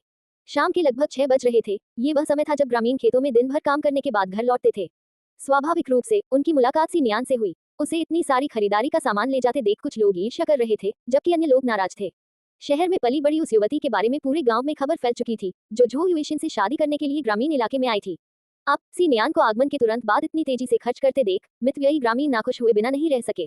एक महिला, जिसके पीले दांत 20 साल से ब्रश से साफ नहीं हुए थे, पास आकर बोली, झो की पत्नी, क्या आप कुछ ज्यादा ही खर्च कर रही हैं? आपको यहाँ आए हुए कुछ ही दिन हुए हैं, फिर भी आप इतनी बेहिसाब खर्च कर रही हैं। जब पैसा आपका अपना न हो तो कितना अच्छा लगता होगा। एक और व्यक्ति ने कहा, हमारी शाओ झो अच्छी कमाई करती है, लेकिन इसका मतलब यह नहीं कि तुम इसे इस तरह बर्बाद करो। इसे गलत मत समझना, लेकिन तुम्हें घर परिवार संभालना बिल्कुल नहीं आता। आप अपनी शहरी आदतें ग्रामीण इलाकों में नहीं ला सकते। सी नियान ने हल्की सी मुस्कान दी। आप सही कह रही हैं, चाची। बस फर्क इतना है कि मैंने अपने खुद के पैसे खर्च किए।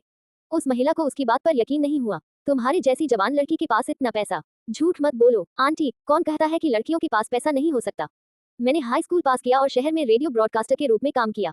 मैंने 1 महीने में आपके पूरे परिवार से ज्यादा कमाया। मेरे पास पैसा क्यों नहीं होगा? महिला का जवाब गले में ही अटक गया। एक प्रसारक, वह तो शानदार काम था। गांव वालों को शायद ज्यादा जानकारी न हो, लेकिन उनमें से कई लोगों के पास रेडियो थे। उन्होंने उन प्रसारणों की आवाजें सुनी थी, वे ही प्रसारक थे। सी नियान की उम्र की ज्यादातर ग्रामीण लड़कियां पहले से ही शादीशुदा थी, अपने पतियों के लिए खाना बनाती थी और बच्चों की परवरिश करती थी। उनकी आमदनी बहुत कम या बिल्कुल नहीं होती थी, लेकिन शहर का जीवन अलग था, कहीं बेहतर था। पल भर में ग्रामीणों का सी नियान को देखने का नजरिया बदल गया। अपमानित होकर वह महिला गुस्से में घर पहुंची और वहां उसकी मुलाकात चाची लियू से हुई। उसने पूछा, बहन लियू, क्या आप उस सी नियान के बारे में कुछ जानती हैं? दोनों काफी करीबी थे और अक्सर गांव की गपशप करते थे। आंटी लियू ने झो परिवार को बच्चों की देखभाल में भी मदद की। आंटी लियू ने भौहें चढ़ाते हुए कहा, सी नियान, तुम क्यों पूछ रही हो? उस महिला ने सी नियान के साथ हुई अपनी मुलाकात का बड़ा चढ़ाकर वर्णन किया। ये सुनकर आंटी लियू की आंखों में ईर्ष्या की आग भड़क उठी। वह किसी और से बेहतर जानती थी कि झो युएशन कितने उदार थे।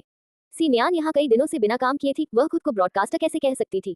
अगर उसके पास वाकई ऐसी नौकरी होती तो वह इस पिछड़े हुए गांव में क्यों आती? उसने तुरंत यह निष्कर्ष निकाला कि सीनियान झूठ बोल रही है और वह निश्चित रूप से झो युएशन के पैसे खर्च कर रही होगी। आंटी लियू झो युएशन की मदद मांगने का इंतजार कर रही थी, इस उम्मीद में कि वे वेतन वृद्धि के लिए बातचीत कर सकें। लेकिन वह न केवल आया ही नहीं, बल्कि अब उसे पता चला कि सीनियान उसके पैसे बर्बाद कर रही थी। वह एक जगह स्थिर नहीं बैठ सकी। वह झो परिवार की ओर दौड़ी, लेकिन फिर उसने अपना रास्ता बदल लिया और सीधे खेत की ओर चल पड़ी।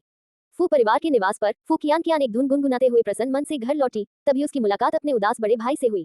चौंक कर उसने पूछा, भाई तुम मुझे इस तरह क्यों घूर रहे हो? फू यान ने अपनी आंखें सिकोड़कर ठंडे लहजे में पूछा, फू कियान तुमने आज सीनियान से क्या कहा?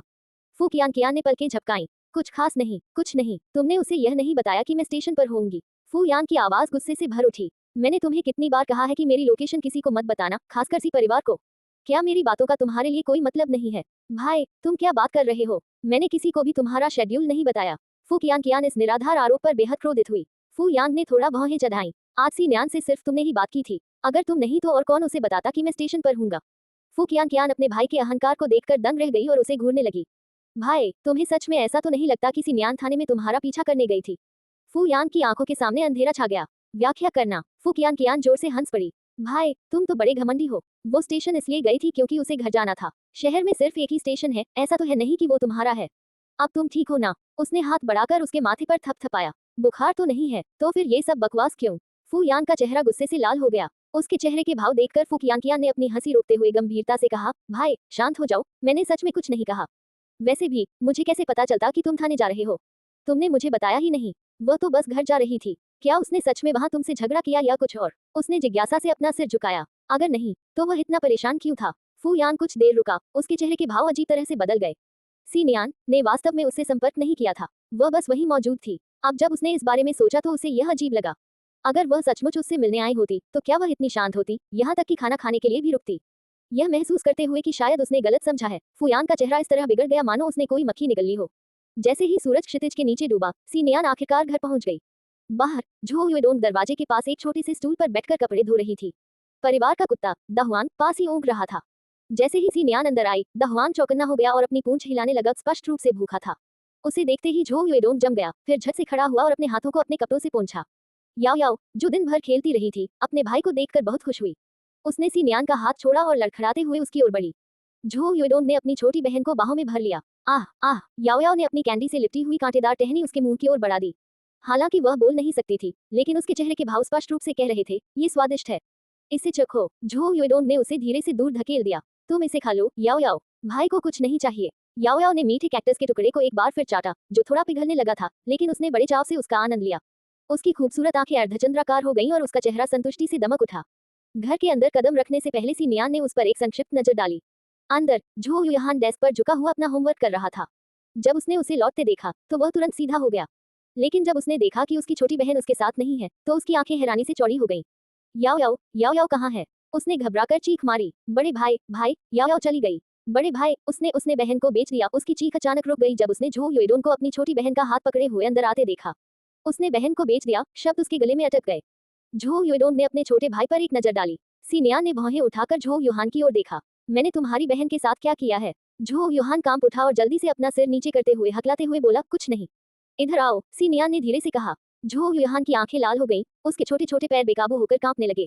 लड़खड़ाते हुए उसके पैर आपस में टकराने लगे। उसकी हिम्मत नहीं हो रही थी कि वो जाए। अगर वो गया तो वो दुष्ट औरत उसे जरूर पीटेगी। उफ, उसकी तो पिटाई होने ही वाली थी। उसकी विनती भरी निगाहें उसके बड़े भाई पर टिक गईं, लेकिन झो युएडोंग ने कुछ नहीं कहा। वो क्या बड़ा भाई भी उसकी रक्षा नहीं करने वाला था? क्या छोटी बहन ने भी उनके साथ विश्वासघात किया था? क्या बड़े भाई ने भी उनके खिलाफ बगावत कर दी थी? उसके भयभीत प्रतिरोध को देखकर सीनियान ने आह भरी। क्या वह किसी प्रकार की राक्षसी थी? जैसे ही झो युहान के पैर लड़खड़ा गए और वह लगभग फर्श पर गिर पड़ा, तभी उसके सामने कुछ रख दिया गया। उसने अपनी नम आंखों को मलते हुए पलकें झपकाई ताकि वह साफ देख सके, और वहां वह था, एक नीला बैग। उसने स्कूल में बच्चों को इस तरह का बैग लिए देखा था। अफवाह थी कि इसे सिर्फ अमीर ही खरीद सकते हैं, जबकि बाकी बच्चे साधारण कपड़े के कंधे पर टांगने वाले बैग लिए रहते थे। इस बैग में 2 पट्टियां थीं। हर कोई उस बच्चे से ईर्ष्या करता था जिसके पास ये बैग था। झो युहान ने अविश्वास से अपनी आंखें चौड़ी करते हुए फिर से उन्हें मल लिया। ये क्या है? तुम्हारे पुराने बैग खराब हो गए थे, इसलिए जब मैं शहर में था तो मैंने तुम दोनों के लिए एक एक बैग खरीद लिया। तुम अपनी पसंद का बैग चुन सकते हो। सीनियान ने अपनी बाकी खरीदी हुई चीजें बैग से निकाली और फिर उसे दोनों लड़कों के सामने रख दिया। झो युहान इतना उत्साहित था कि वह उसे पहले नाराज करने की बात पूरी तरह भूल गया। उसने अपने मुंह पर हाथ रख लिया, उसकी आंखें चमक रही थी। हमारे लिए भय से उमड़े आंसू अब घोर अविश्वास और खुशी के कारण बह निकले। याया टिल्ड याओ याओ ने अपने दूसरे भाई को रोते हुए देखकर उसके पास दौड़कर गई और अपनी मिठाई से भरी हुई कांटेदार लकड़ी की छड़ी उसके मुंह में ठूंस दी। झो युएडोंग के विपरीत, जिसमें लोहे जैसा आत्मसंयम था, झो युहान मिठाई खाते हुए खुलकर रोने लगी। झो युएडोंग अपने भाई के इस अपमानजनक व्यवहार को सहन नहीं कर सका। सीनियान ने भी उसे चिढ़ाया नहीं। वह बस अपना सामान लेकर रसोई में चली गई और खाना बनाना शुरू कर दिया। जैसे ही वह अंदर दाखिल हुई, उसने बर्तन में करीने से कटी हुई पसलियां देखी। उसकी आंखें चमक उठी। यह एक विलासिता थी। इन दिनों सुअर का मांस महंगा था, खासकर पसलियां। ज्यादातर परिवार इन्हें खरीद नहीं सकते थे। वह झो युएशन से और मांस लाने के लिए कहने की सोच रही थी, लेकिन उसने पहले ही पहल कर दी थी। उसने तुरंत फैसला कर लिया, आज रात के खाने में रिब हॉटपॉट होगा। रिब ब्रोथ पौष्टिक, स्वादिष्ट और हॉटपॉट के लिए एकदम सही था।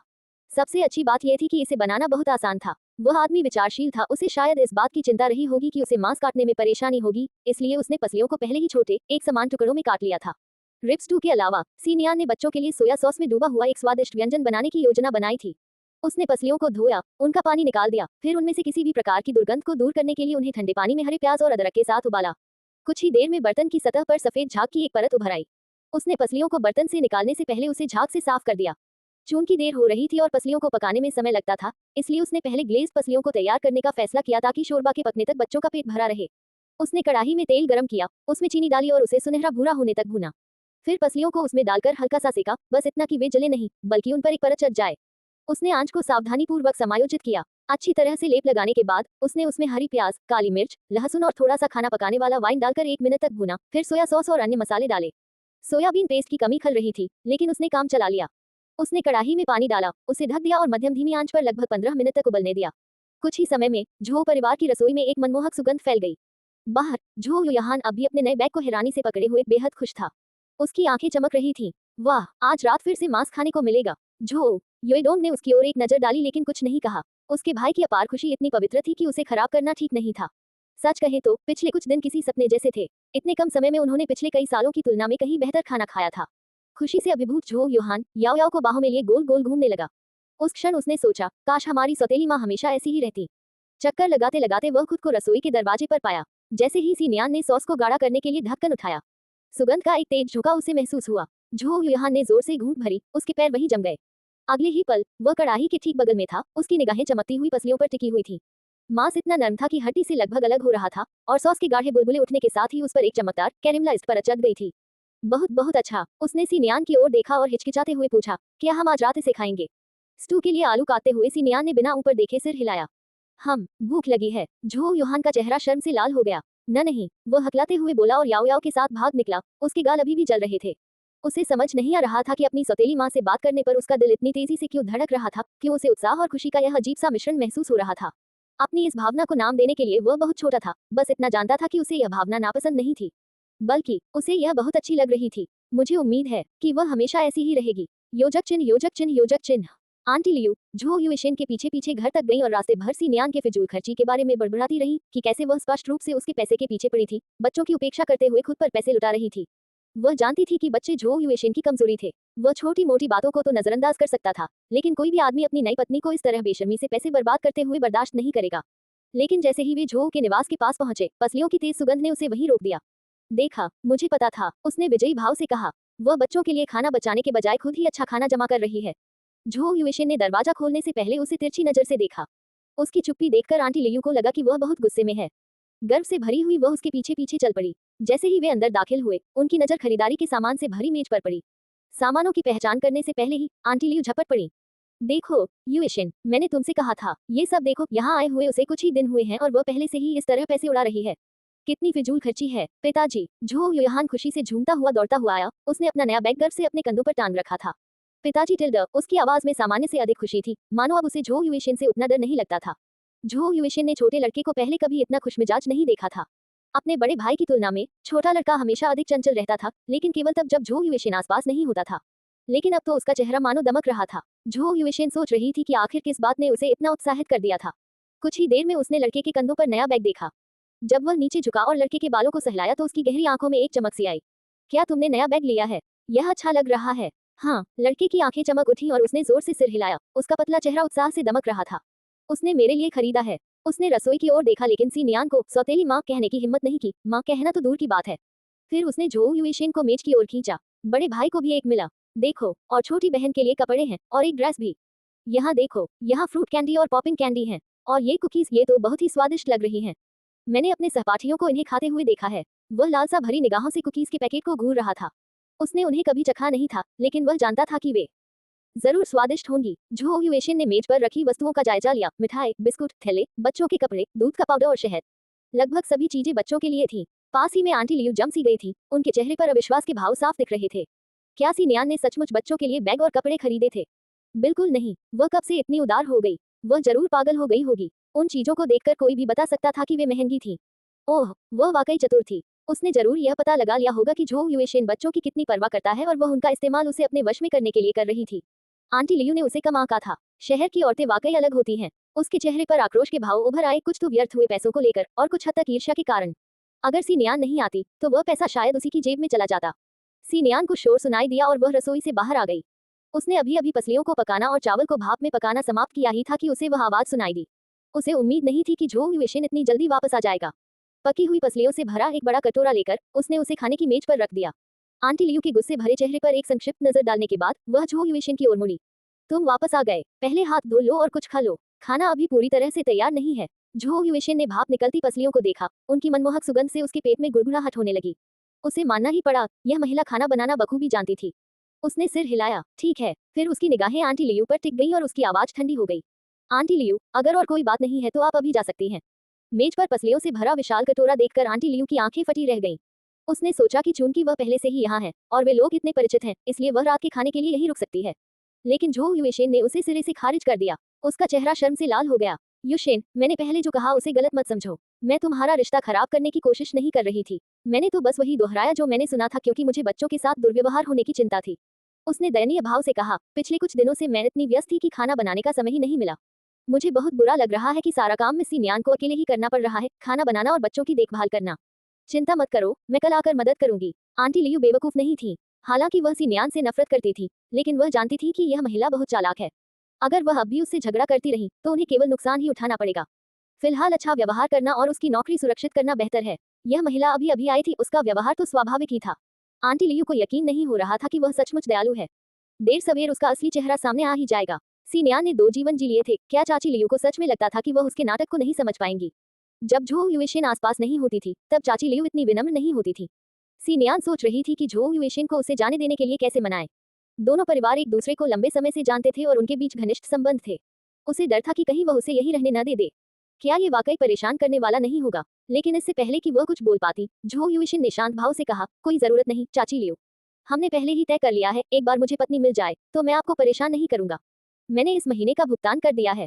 केवल 2 दिन बचे हैं। उसके बाद आपको वापस आने की जरूरत नहीं है। झो युएशेन मूर्ख नहीं था। वह पहले काम में इतना व्यस्त था कि उसके पास मदद के लिए किसी को रखने के अलावा कोई विकल्प नहीं था। उन्होंने बच्चों के लिए कभी भी पैसे या खाने पीने में कंजूसी नहीं की थी। लेकिन वे और भी पतले हो गए थे। इस उम्र के बच्चों का स्वास्थ्य अच्छा होना चाहिए। कुछ अच्छे भोजन से ही कुछ दिनों में फर्क दिखने लगेगा।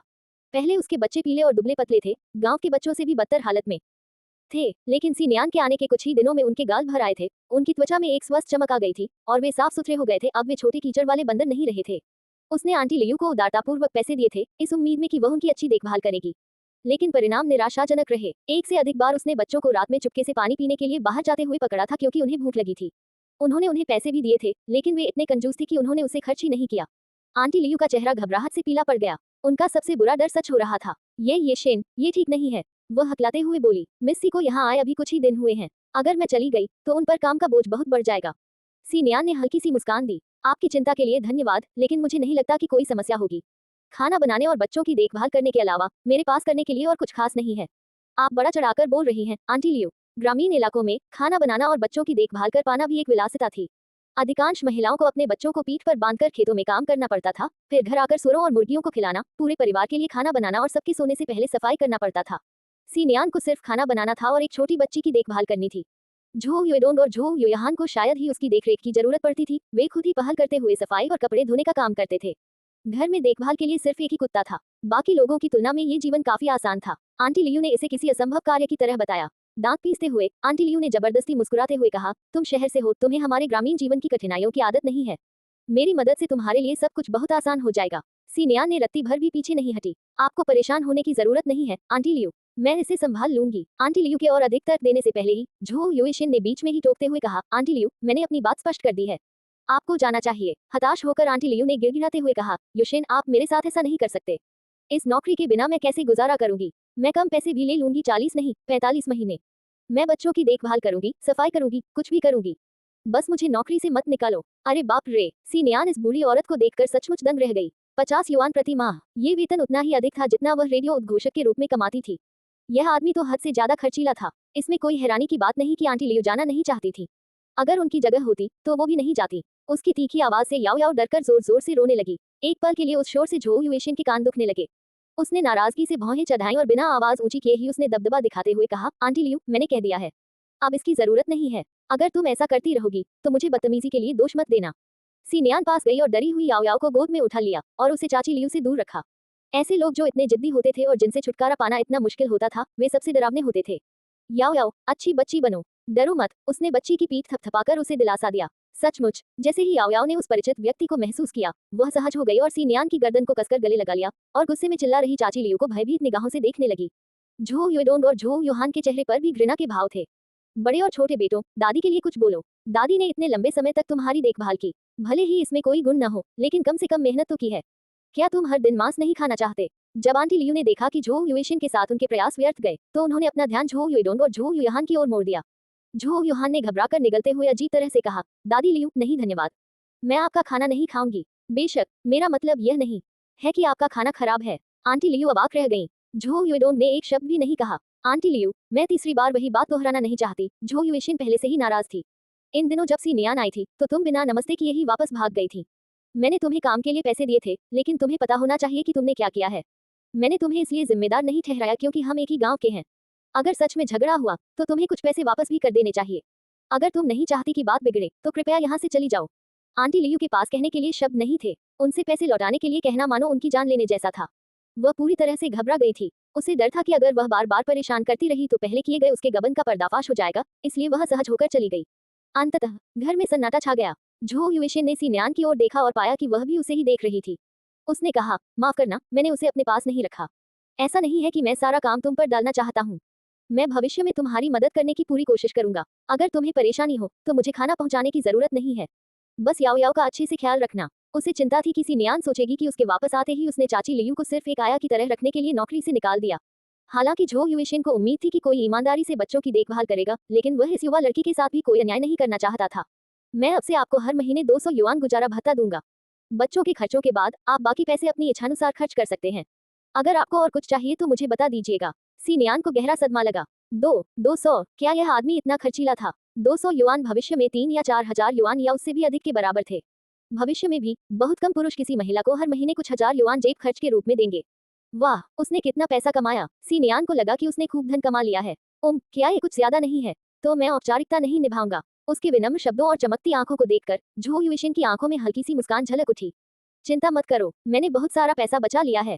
ये तुम्हारे खर्चों के लिए काफी है। बस तुम एक अच्छा जीवन जियो। झो युएशिन के माता पिता का निधन कम उम्र में ही हो गया था, इसलिए उन्हें केवल अपनी ही चिंता करनी थी। उन्होंने कम उम्र में ही सेना में भर्ती होकर 8 साल तक सीमावर्ती क्षेत्र में सेवा की। सेवानिवृत्ति के समय वे एक अधिकारी थे। यदि वे सेवानिवृत्त न हुए होते तो अब तक वे रेजिमेंट कमांडर बन चुके होते।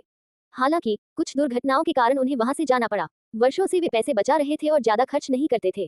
उनकी सेवानिवृत्ति पेंशन अभी भी उपलब्ध थी। वापस आने के बाद उन्होंने एक फार्म की स्थापना की, जिसे उन्होंने पहले कुछ लोगों से कम कीमत पर खरीदा था और जिस पर ज्यादा खर्च नहीं आया था। आजकल जब तक आप साहसी थे और सीमा पार नहीं करते थे, तब तक आप मूल रूप से सफल हो सकते थे। बात सिर्फ इतनी थी कि आप बड़े पैमाने पर काम नहीं कर सकते थे, इसलिए झो युएशिन ने केवल गांव में ही अपना काम किया। लेकिन वास्तव में उनकी प्रतिष्ठा पहले ही फैल चुकी थी। वे ताजे मांस के बाजार के एक बड़े हिस्से की आपूर्ति करते थे। स्वाभाविक रूप से उनकी आय काफी अधिक थी। उन्हें बस पूर्ण उदारीकरण का इंतजार करना था। हालांकि उसने इतना पैसा कमा लिया था, लेकिन उसके पास इसे खर्च करने का समय नहीं था और वह बच्चों की ठीक से देखभाल भी नहीं कर पाता था। कभी कभी झो युएशिन को खुद पर भी संदेह होता था। लेकिन आज जब उसने अपने दूसरे बेटे को एक नया स्कूल बैग लिए हुए उत्साहित होकर और सीनियान द्वारा खरीदी गई चीजों का परिचय देते हुए देखा, तो उसे अचानक पैसा कमाने का असली मतलब समझ में आ गया। बाद में पता चला कि यह निरर्थक नहीं था। उसने पहले इसका गलत तरीके से इस्तेमाल किया था। चिंता मत करो, आजकल पैसे से सब कुछ हल हो जाता है। सीनियान ने मुस्कुराते हुए कहा, बिल्कुल सही। जीवन की 80% कठिनाइयां पैसे की कमी के कारण होती हैं। जब तक पैसों की समस्या हल हो जाती है, तब तक और क्या दिक्कतें रह जाती हैं। आंटी लियू के चले जाने के बाद सी नियान ने भी राहत की सांस ली। उसे हमेशा लगता था कि जब तक आंटी लियू नहीं जाती तब तक वह एक टाइम बम की तरह थी। अच्छा हुआ कि वह अब चली गई। वह रसोई में गई और सुअर की पसलियों के सूप को देखा। उसे अभी भी धीमी आंच पर आधे घंटे तक पकाना था। पसलियों का नर्म और मुलायम होना जरूरी था ताकि उनका स्वाद अच्छा लगे, नहीं तो बच्चे उन्हें खा नहीं पाते। सी नियान ने आग में लकड़ी का एक टुकड़ा डाला और फिर बर्तन धोने के लिए एक तरफ चली गई। घर में ज्यादा सामान नहीं था। आलू, टमाटर और पत्ता गोभी समेत सारी चीजें उसने खुद खरीदी थी। जब वह काम में व्यस्त थी तभी उसे अपने पीछे रसोई में किसी के आने का आभास हुआ। पीछे मुड़कर देखने पर उसने पाया कि वह झो युएशेन थी। रसोई काफी विशाल थी, लेकिन उनके लंबे और पतले शरीर के कारण ऐसा लग रहा था मानो कोई पहाड़ अंदर आ गया हो। अचानक पूरी रसोई थोड़ी तंग लगने लगी। क्या आपको किसी मदद की जरूरत है? काम में व्यस्त रहते हुए उसकी झुकी हुई पीठ को देखकर वह गांव की अन्य महिलाओं से अलग लग रही थी। खाना बनाते समय भी वह सुंदर और सुव्यवस्थित दिख रही थी, बिल्कुल भी अस्त व्यस्त नहीं। ढलते सूरज की रोशनी से उसकी पतली पीठ जगमगा रही थी। उसकी कमर इतनी पतली थी कि ऐसा लग रहा था मानो थोड़ी सी ताकत लगाने पर ही टूट जाएगी। उसकी जैसी लड़की तो जीवन का आनंद लेने के लिए ही पैदा हुई थी। जरूर, रसोई साफ करने में मेरी मदद करो। अभी अभी मैंने पसलियां धोई हैं, इसलिए सब गीला और फिसलन भरा हो गया है। सी नियान विनम्र नहीं थी। उसे खाना बनाना पसंद था, लेकिन खाना बनाने के बाद की गंदगी उसे बिल्कुल पसंद नहीं थी। उसे साफ करना बहुत झंझट भरा काम लगता था, लेकिन अगर कोई मदद करता तो बात अलग होती। झो युएशेन ने हल्के से सिर हिलाया और सफाई शुरू करने के लिए झाड़ू उठा ली। रसोई सुगंधित भाप से भरी हुई थी। खाली घर खाना पकाने की खुशबू से महक रहा था। ये घर केवल 2 या 3 साल पहले ही बना था और यह हमेशा से खाली और रहने के लिए असुविधाजनक रहा है। झो युएशेन को हमेशा लगता था कि कुछ कमी है, लेकिन अब उसे पता चल गया था कि यह क्या है। सी नियान शांति से सब्जियां काट रही थी, लेकिन जल्द ही उसे महसूस हुआ कि उस आदमी की निगाहें उस पर टिकी हुई हैं। उसे अचानक थोड़ी असहजता महसूस हुई। आखिर यह आदमी उसे क्यों घूर रहा था? हालांकि उसने ये स्वीकार किया कि वह वास्तव में बहुत सुंदर थी, लेकिन इस तरह घूरे जाने से वह शर्म से लाल हो गई, भले ही वह भावनाओं को लेकर काफी मजबूत थी। शायद उस दौर में झो युएशेन का लंबा और मजबूत कदकाठी वाला व्यक्तित्व उतना लोकप्रिय नहीं था, लेकिन भविष्य में ऐसे मजबूत इरादों वाले व्यक्ति को पाना मुश्किल होगा। वह सुअर काटने वालों को देखा करती थी। वे सभी तोंद निकले हुए और सिगरेट पीने वाले अंकल थे। ये पहली बार था जब उसने किसी ऐसे व्यक्ति को देखा था जिसमें इतनी तीक्ष्ण, प्रभावशाली आभा और ठंडेपन से आकर्षक चेहरे की बनावट थी। आह विचारों में डूबी हुई, उसे अचानक अपनी उंगली के सिरे पर चुभन महसूस हुई। उसने गलती से खुद को काट लिया था। इससे पहले कि वह कुछ प्रतिक्रिया दे पाती, वह आदमी उसके पास आ गया और उसका हाथ अपने हाथ में ले लिया। उसकी आवाज गहरी थी और उसने कहा, मुझे देखने दो। सी नियान को महसूस हुआ कि उसका हाथ गर्म हो रहा है। उसकी खुरदरी, सख्त उंगलियां उसकी कोमल, पीली उंगलियों को जकड़ रही हैं। पल भर में उसका चेहरा लाल हो गया। आपको कोई आपत्ति तो नहीं है? उनकी धीमी आवाज गूंजी। क्या? इससे पहले कि सी नियान उसके शब्दों को समझ पाती, उसने उसकी उंगली अपने होठों पर रख ली। उसका दिमाग चकरा गया, सदमे से उसका पूरा शरीर अकड़ गया। उसके होठों की गर्माहट ने उसके मुंह से एक हल्की सी सिसकी निकाल दी। उसका चेहरा गर्दन से लेकर माथे तक लाल हो गया। हे भगवान, ये आदमी क्या कर रहा है? उसकी हल्की सी सिसकी सुनकर झो युएशेन की आंखें काली पड़ गईं और उसकी सांसें तेज हो गईं। उसने उसका हाथ छोड़ दिया और कमरे से बाहर निकल गया। कुछ ही देर बाद वह मरहम की एक बोतल और एक पट्टी लेकर लौटा। उसका चेहरा शांत और संयमित था, जिससे सी नियान को और भी ज्यादा शर्मिंदगी महसूस हुई। ऐसा लग रहा था कि उसने चीजों के बारे में बहुत ज्यादा सोच लिया था। शायद झो युएशेन ने बिना किसी छिपे इरादे के, केवल सहज प्रवृत्ति के कारण ही ऐसा किया था। उसने राहत की एक हल्की सी आह भरी। झो युएशेन को मामूली घावों के इलाज का स्पष्ट अनुभव था। उन्होंने कुशलतापूर्वक और कम समय में घाव पर पट्टी बांध दी। अपनी पट्टी बंधी उंगली को घूरते हुए सी नियान ने उसे सख्ती से मोड़ा। झो युएशेन उठ खड़ा हुआ। थोड़ी देर बाहर जाकर बैठो, बाकी मैं संभाल लूंगा। तुम्हें खाना बनाना आता है? सी नियान ने अपनी नजर अपनी उंगली से हटाकर उस आदमी पर डाली। झो युएशेन ने हल्के से सिर हिलाया। उनकी आवाज शांत थी। हाँ, सी नियान को लगता था कि वह हमेशा काम में व्यस्त रहता है और कभी रसोई में नहीं आता, लेकिन फिर भी किसी पुरुष का खाना बनाना जानना कोई असामान्य बात नहीं थी। उसने सिर हिलाया। ठीक है, तो क्या आप इन आलूओं को टुकड़ों में काटकर पसलियों के साथ स्टू में डाल सकते हैं? और इस सब्जी को बस धोना है। हम बाद में हॉटपॉट खाएंगे। शोरबा थोड़ा फीका हो सकता है, इसलिए मैं उसमें थोड़ी मिर्च की चटनी मिला दूंगा। झो युएशेन ने निर्देशानुसार आलू को तेजी से काटा और उन्हें रिब स्टू में मिला दिया। इसी बीच सी नियान अलमारी में एक छोटा कटोरा ढूंढने लगी। नमक खत्म हो जाने पर उसकी नजर ऊपर की शेल्फ पर नमक के एक नए पैकेट पर पड़ी। वह पंजों के बल खड़ी होकर उसे लेने के लिए झुकी, तभी अचानक एक लंबा चौड़ा आदमी उसके पीछे प्रकट हुआ और बड़ी आसानी से वह नमक उठा ले गया जो वह नहीं उठा पा रही थी। वे इतने करीब खड़े थे कि वह अपनी पीठ पर उसके शरीर की गर्माहट महसूस कर सकती थी। उसके चेहरे पर फिर से गर्मी दौड़ गई। उसके गाल शाम के सूर्यास्त से भी ज्यादा गहरे लाल हो गए। दोनों रसोई में चुपचाप काम कर रहे थे और आपस में काम बांट रहे थे। माहौल असहज हो गया। सी नियान को सांस लेने में कठिनाई हो रही थी। नजरें नीचे झुकाए वह अनमने ढंग से मसालों को ठीक कर रही थी और बातचीत शुरू करने की कोशिश कर रही थी। क्या आप आजकल व्यस्त रहे हैं? लकड़ी इकट्ठा करते हुए झो युएशेन रुका और उसकी ओर देखने के लिए मुड़ा। उसका तीखा चेहरा किसी भी महिला के दिल की धड़कन बढ़ा देता। खास तौर पर नहीं। क्यों? सी नियान हिचकिचाए। क्या आपको पता है कि लिन परिवार कहाँ रहता है? मैं यहाँ कुछ समय से हूँ और मेरे जन्मदाता माता पिता को शायद पता न हो कि मैं कैसी हूँ। मैं उनसे मिलने जाना चाहती हूँ। झो युएशेन ने इस पर विचार करने के बाद सिर हिलाया। आपको जाना चाहिए। लिन परिवार पास के ही लिन परिवार गांव में रहता है, ये ज्यादा दूर नहीं है। मैं कल फार्म पर व्यवस्था कर दूंगा और हम दोपहर तक निकल सकते हैं। सी नियान लिन परिवार से परिचित नहीं थी, लेकिन उपन्यास की कहानी में उनका जिक्र किया गया था। जब उन्हें पता चला कि वह उनकी जैविक बेटी है, तो वे कई बार मिलने गए, लेकिन हर बार इस शरीर के मूल मालिक ने उन्हें अंदर आने से मना कर दिया।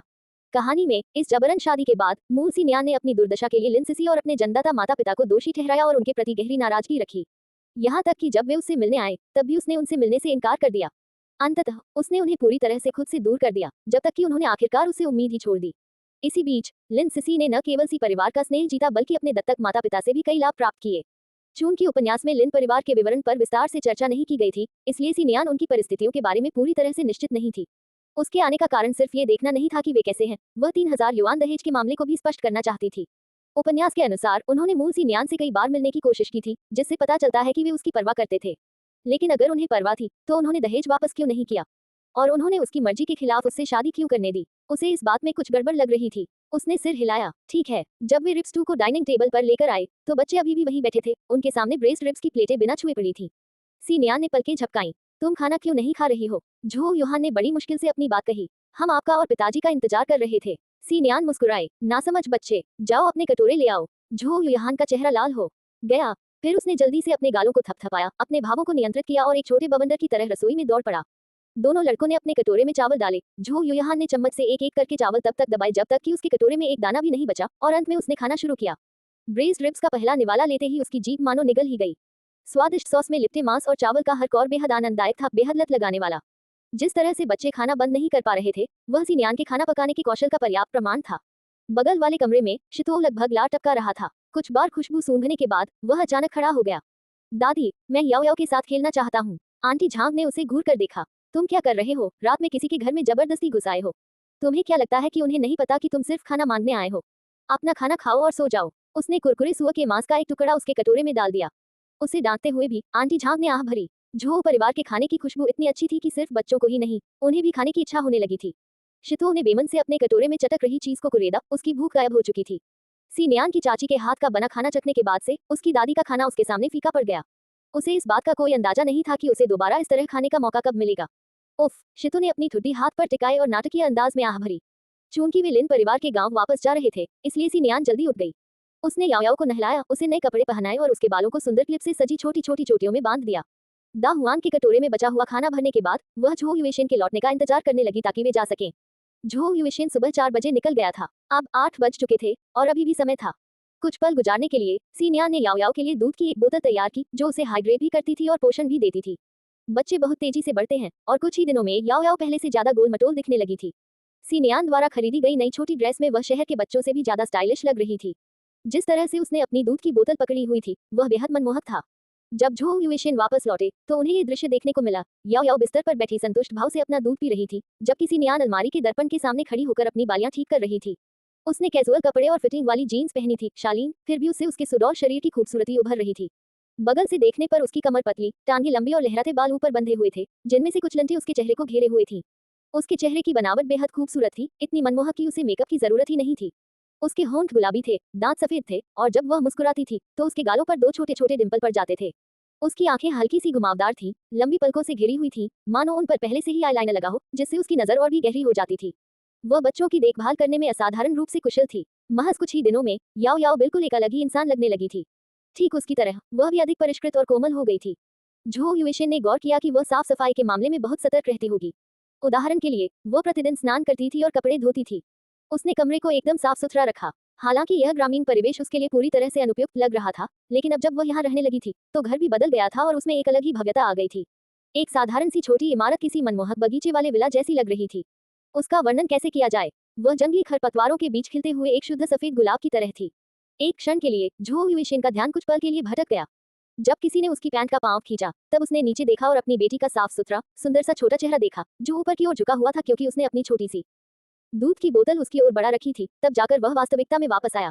सी नियान ने भी उसे देखा। उसकी आंखों में थोड़ी हैरानी थी। तुमने इतनी जल्दी काम खत्म कर लिया? झो युएशेन नीचे झुके और अपनी बेटी को बाहों में उठाकर सिर हिलाते हुए बोले, हाँ, मैं जल्दी आ गया। अब शरद ऋतु का मौसम था और सभी लोग खेती बाड़ी के कामों में व्यस्त थे। जल्दी आने से शायद उन्हें भी मदद करने का मौका मिल जाए।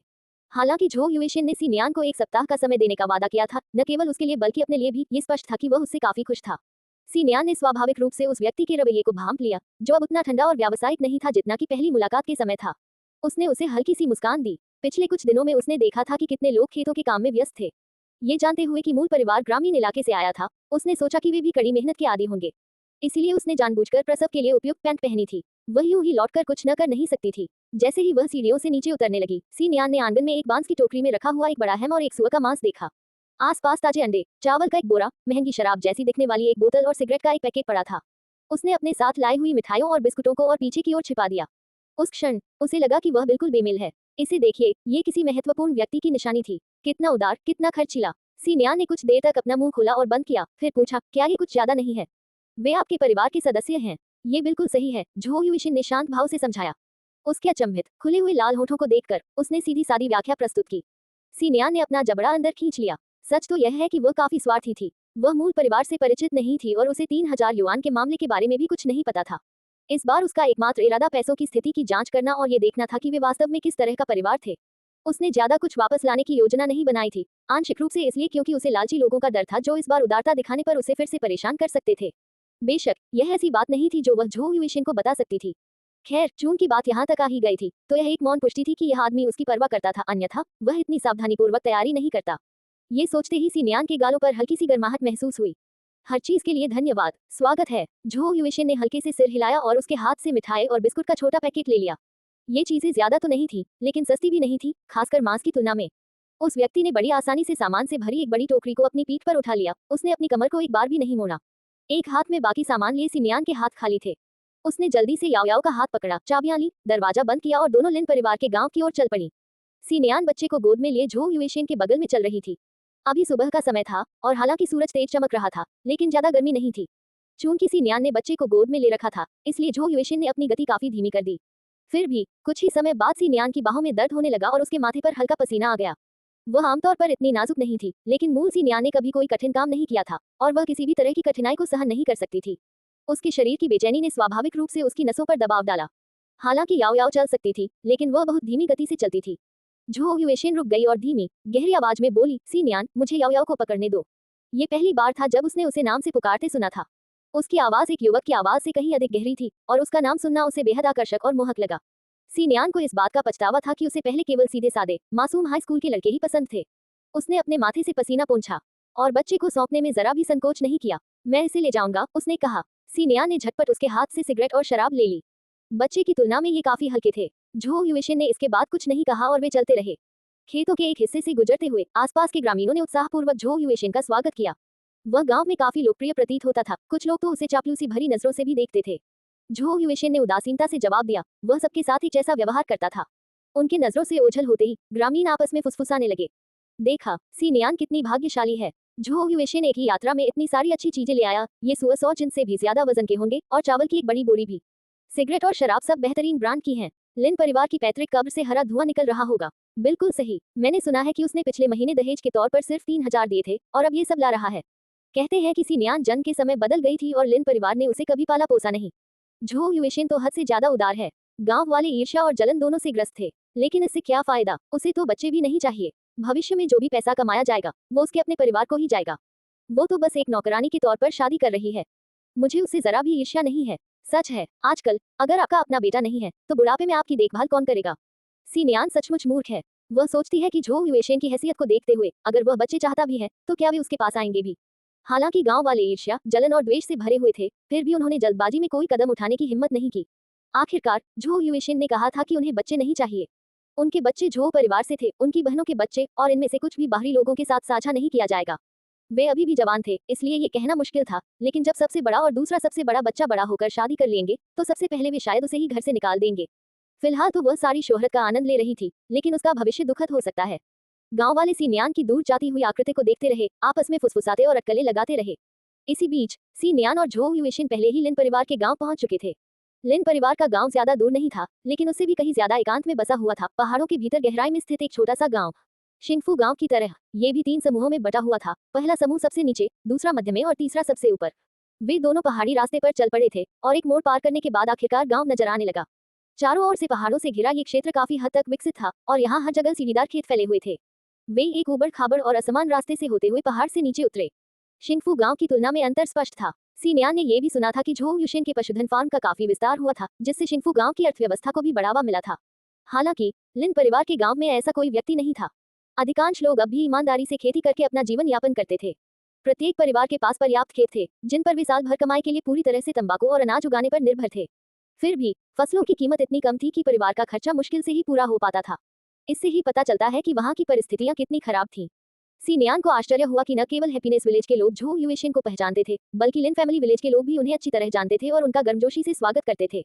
आखिर हैप्पीनेस विलेज के 10,000 युआन वाले परिवार के बारे में किसने नहीं सुना था। ये खबर आसपास के गांवों में दूर दूर तक फैल गई थी। गांव के कई लोग उसके अधीन काम करना चाहते थे, लेकिन वह किसी को काम पर नहीं रख रहा था। आजकल लोग मांस खरीदने के लिए शहर जाने के बजाय झो परिवार के फार्म से खरीदते हैं, जो सस्ता और ताज़ा होता है। त्योहारों के दौरान भी सुअर झो परिवार से ही मंगवाए जाते थे। पिछले महीने झो युएशेन ने गांव आकर दूसरे लिन के परिवार को शादी का प्रस्ताव दिया था और सगाई के उपहार के रूप में 3,000 युआन की भारी रकम की पेशकश की थी। पूरा गांव ईर्ष्या से व्याकुल हो गया था, लेकिन कुछ ही समय बाद यह अफवाह फैल गई कि दूसरे लिन की बेटी असल में उनकी जैविक संतान नहीं थी। अब जब लिन सिसी को उसके असली परिवार ने वापस ले लिया था और जैविक बेटी ने इतनी कठिनाइयों में जीने से इनकार कर दिया, तो लिन परिवार ने सगाई तोड़ दी, लेकिन पैसे लौटाने से मना कर दिया। गांव में उनकी प्रतिष्ठा धूमिल हो गई थी। आखिरकार कोई भी द्वितीय लिन के परिवार की खातिर झो युएशेन को नाराज नहीं करना चाहता था। सभी को लग रहा था कि शादी नहीं हो पाएगी, लेकिन अब झो युएशेन उपहारों का भारी बोझ लेकर लिन परिवार के गांव में पहुंचा था। उसके साथ एक बेहद खूबसूरत महिला भी थी। कोई भी मूर्ख नहीं था, उनका रिश्ता पहली नजर में ही स्पष्ट था। लेकिन लोग हैरान थे, वे गांव में इतनी सारी चीजें क्यों लाए थे, मानो वे किसी से मिलने आए हों। किसी को भी यह जानकारी नहीं थी कि झो युएशेन के रिश्तेदार लिन परिवार के गांव में रहते हैं। उनके विचार स्वाभाविक रूप से लिन परिवार की ओर चले गए, लेकिन ऐसा होना असंभव लग रहा था। क्या झो परिवार उनसे मिलने जाने के बजाय अपने पैसे वापस नहीं मांगेगा? उस समय तक किसी ने भी सीनियान को लिन परिवार की जैविक बेटी के रूप में नहीं जोड़ा था, जब तक कि एक बुजुर्ग महिला की नजर उस पर नहीं पड़ी और उसने हंसते हुए कहा, ये लड़की बिल्कुल दूसरी लिन की पत्नी जैसी दिखती है जब वह जवान थी। भीड़ थम सी गई, फिर सब लोग उस लाड़ प्यार से सजी हुई दिखने वाली महिला के चेहरे को हैरानी से घूरने लगे। वास्तव में जितना ज्यादा वे उसे देखते गए, उतना ही वह दूसरी लिन जैसी दिखने लगी। सबके मन में एक अविश्वसनीय विचार उत्पन्न हुआ। दोनों को सीधे लिन परिवार के घर की ओर जाते देख उन्होंने अपने खेत छोड़ दिए और हाथों में कुदाल लेकर इस घटनाक्रम को देखने के लिए उत्सुक हो गए। इसी बीच शहर में सी परिवार के निवास पर लिन सिसी ने यह उम्मीद नहीं की थी कि सीनियान सचमुच उसकी नौकरी बेच देगी। उसे लगा था कि ये सिर्फ उसे उकसाने के लिए दी गई खोखली धमकियां हैं। किसने सोचा होगा कि वह सचमुच लोहे का चावल का कटोरा छोड़ देगी और 2,000 युआन लेकर चली जाएगी। अपने पिछले जीवन में सीनियान बहुत चतुर थी। फू यान से शादी करने के बाद उसने अपनी नौकरी बेच दी और अपना खुद का व्यवसाय शुरू किया।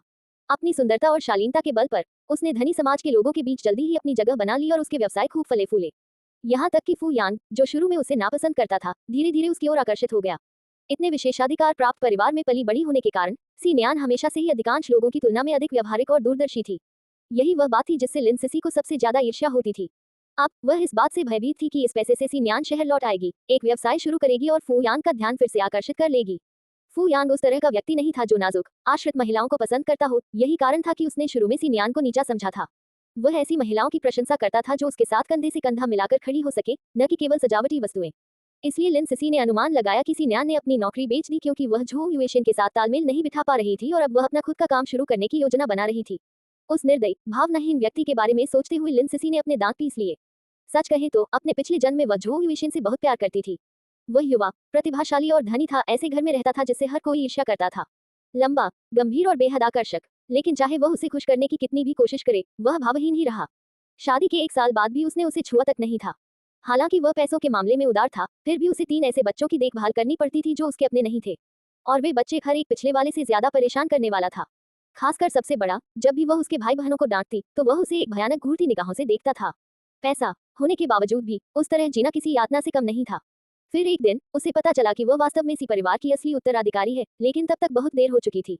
तब तक वह खूबसूरत महिला पहले ही उस सैन्य अधिकारी से शादी कर चुकी थी जो उसका पति होना चाहिए था, और एक धनी महिला का जीवन जी रही थी। और लिन सिसी दुख में फंसी, उन बच्चों द्वारा सताई गई, वह एक दयनीय मजाक के अलावा कुछ नहीं रह गई थी। आक्रोश से ग्रस्त होकर उसने अपनी सारी घृणा सीनियान पर केंद्रित कर दी और फू यान को वापस पाने की साजिश रचने लगी। लेकिन अंत में झो युएशेन ने न केवल उसे तलाक दिया, बल्कि फू यान ने भी उससे घृणा की। वह कड़वाहट और अपूर्णता के साथ मर गई। इसीलिए इस जीवन में उसने सीनियान की शादी से पहले ही उनकी पहचान बदल दी थी। सीनियान का ये रूप उसके पिछले जन्म वाले रूप जितना चतुर नहीं था, वह अभी भी बिगड़ी हुई और जल्दबाज थी। कुछ सोच समझकर बोले गए शब्दों से लिन सिसी ने उसके और उसके दत्तक माता पिता के बीच दरार पैदा कर दी, यहाँ तक कि उसे झो युएशेन से शादी करने के लिए भी मजबूर कर दिया, जबकि खुद वह अधिकारी की वास्तविक मंगेतर बन गई। यही वह परिणाम था जो वह चाहती थी। वह नहीं चाहती थी कि सीनियान मर जाए, वह बस ये चाहती थी कि उसे भी वही सब सहना पड़े जो उसने सहा था। यही सबसे बड़ा बदला था। लेकिन अब जब वह सफल हो गई थी, तब भी लिन सिसी को कोई खुशी महसूस नहीं हुई, क्योंकि फुयांग अब भी उसे पसंद नहीं करती थी, और सीनियान ऐसा लग रहा था जैसे उसने पहले से ही कोई योजना बना रखी हो। उस महिला के वापस आने के ख्याल से ही वह भयभीत हो गई थी। उसे वो 2000 युआन वापस लेने ही थे। पैसे के बिना, चाहे सी नियान कितनी भी चतुर क्यों न हो, वह कभी दोबारा उठ नहीं पाएगी। इसी बात को ध्यान में रखते हुए उसने तुरंत अपने माता पिता को सब कुछ बता दिया। ये सुनकर कि सी नियान को एक बड़ी रकम मिल गई है और वह चुपके से शहर लौट सकती है, दंपति घबरा गए। उन्होंने सी नियान को दूर रखने के लिए ग्रामीण इलाके में भेज दिया था, ताकि यह सुनिश्चित हो सके कि वह उनकी बेटी की सगाई में दखल न दे सके। लेकिन अब नियमों का पालन करने का नाटक करने के बाद लड़की उनकी पीठ पीछे साजिश रच रही थी। इससे वे बेहद क्रोधित हो गए। उन्होंने तुरंत एक योजना बनाई। लिन परिवार के पास जाओ, अपनी बेटी का पारिवारिक पंजीकरण स्थानांतरित करो और सी नियान की मूल स्थिति बहाल करो, उसे हमेशा के लिए सी परिवार से अलग कर दो।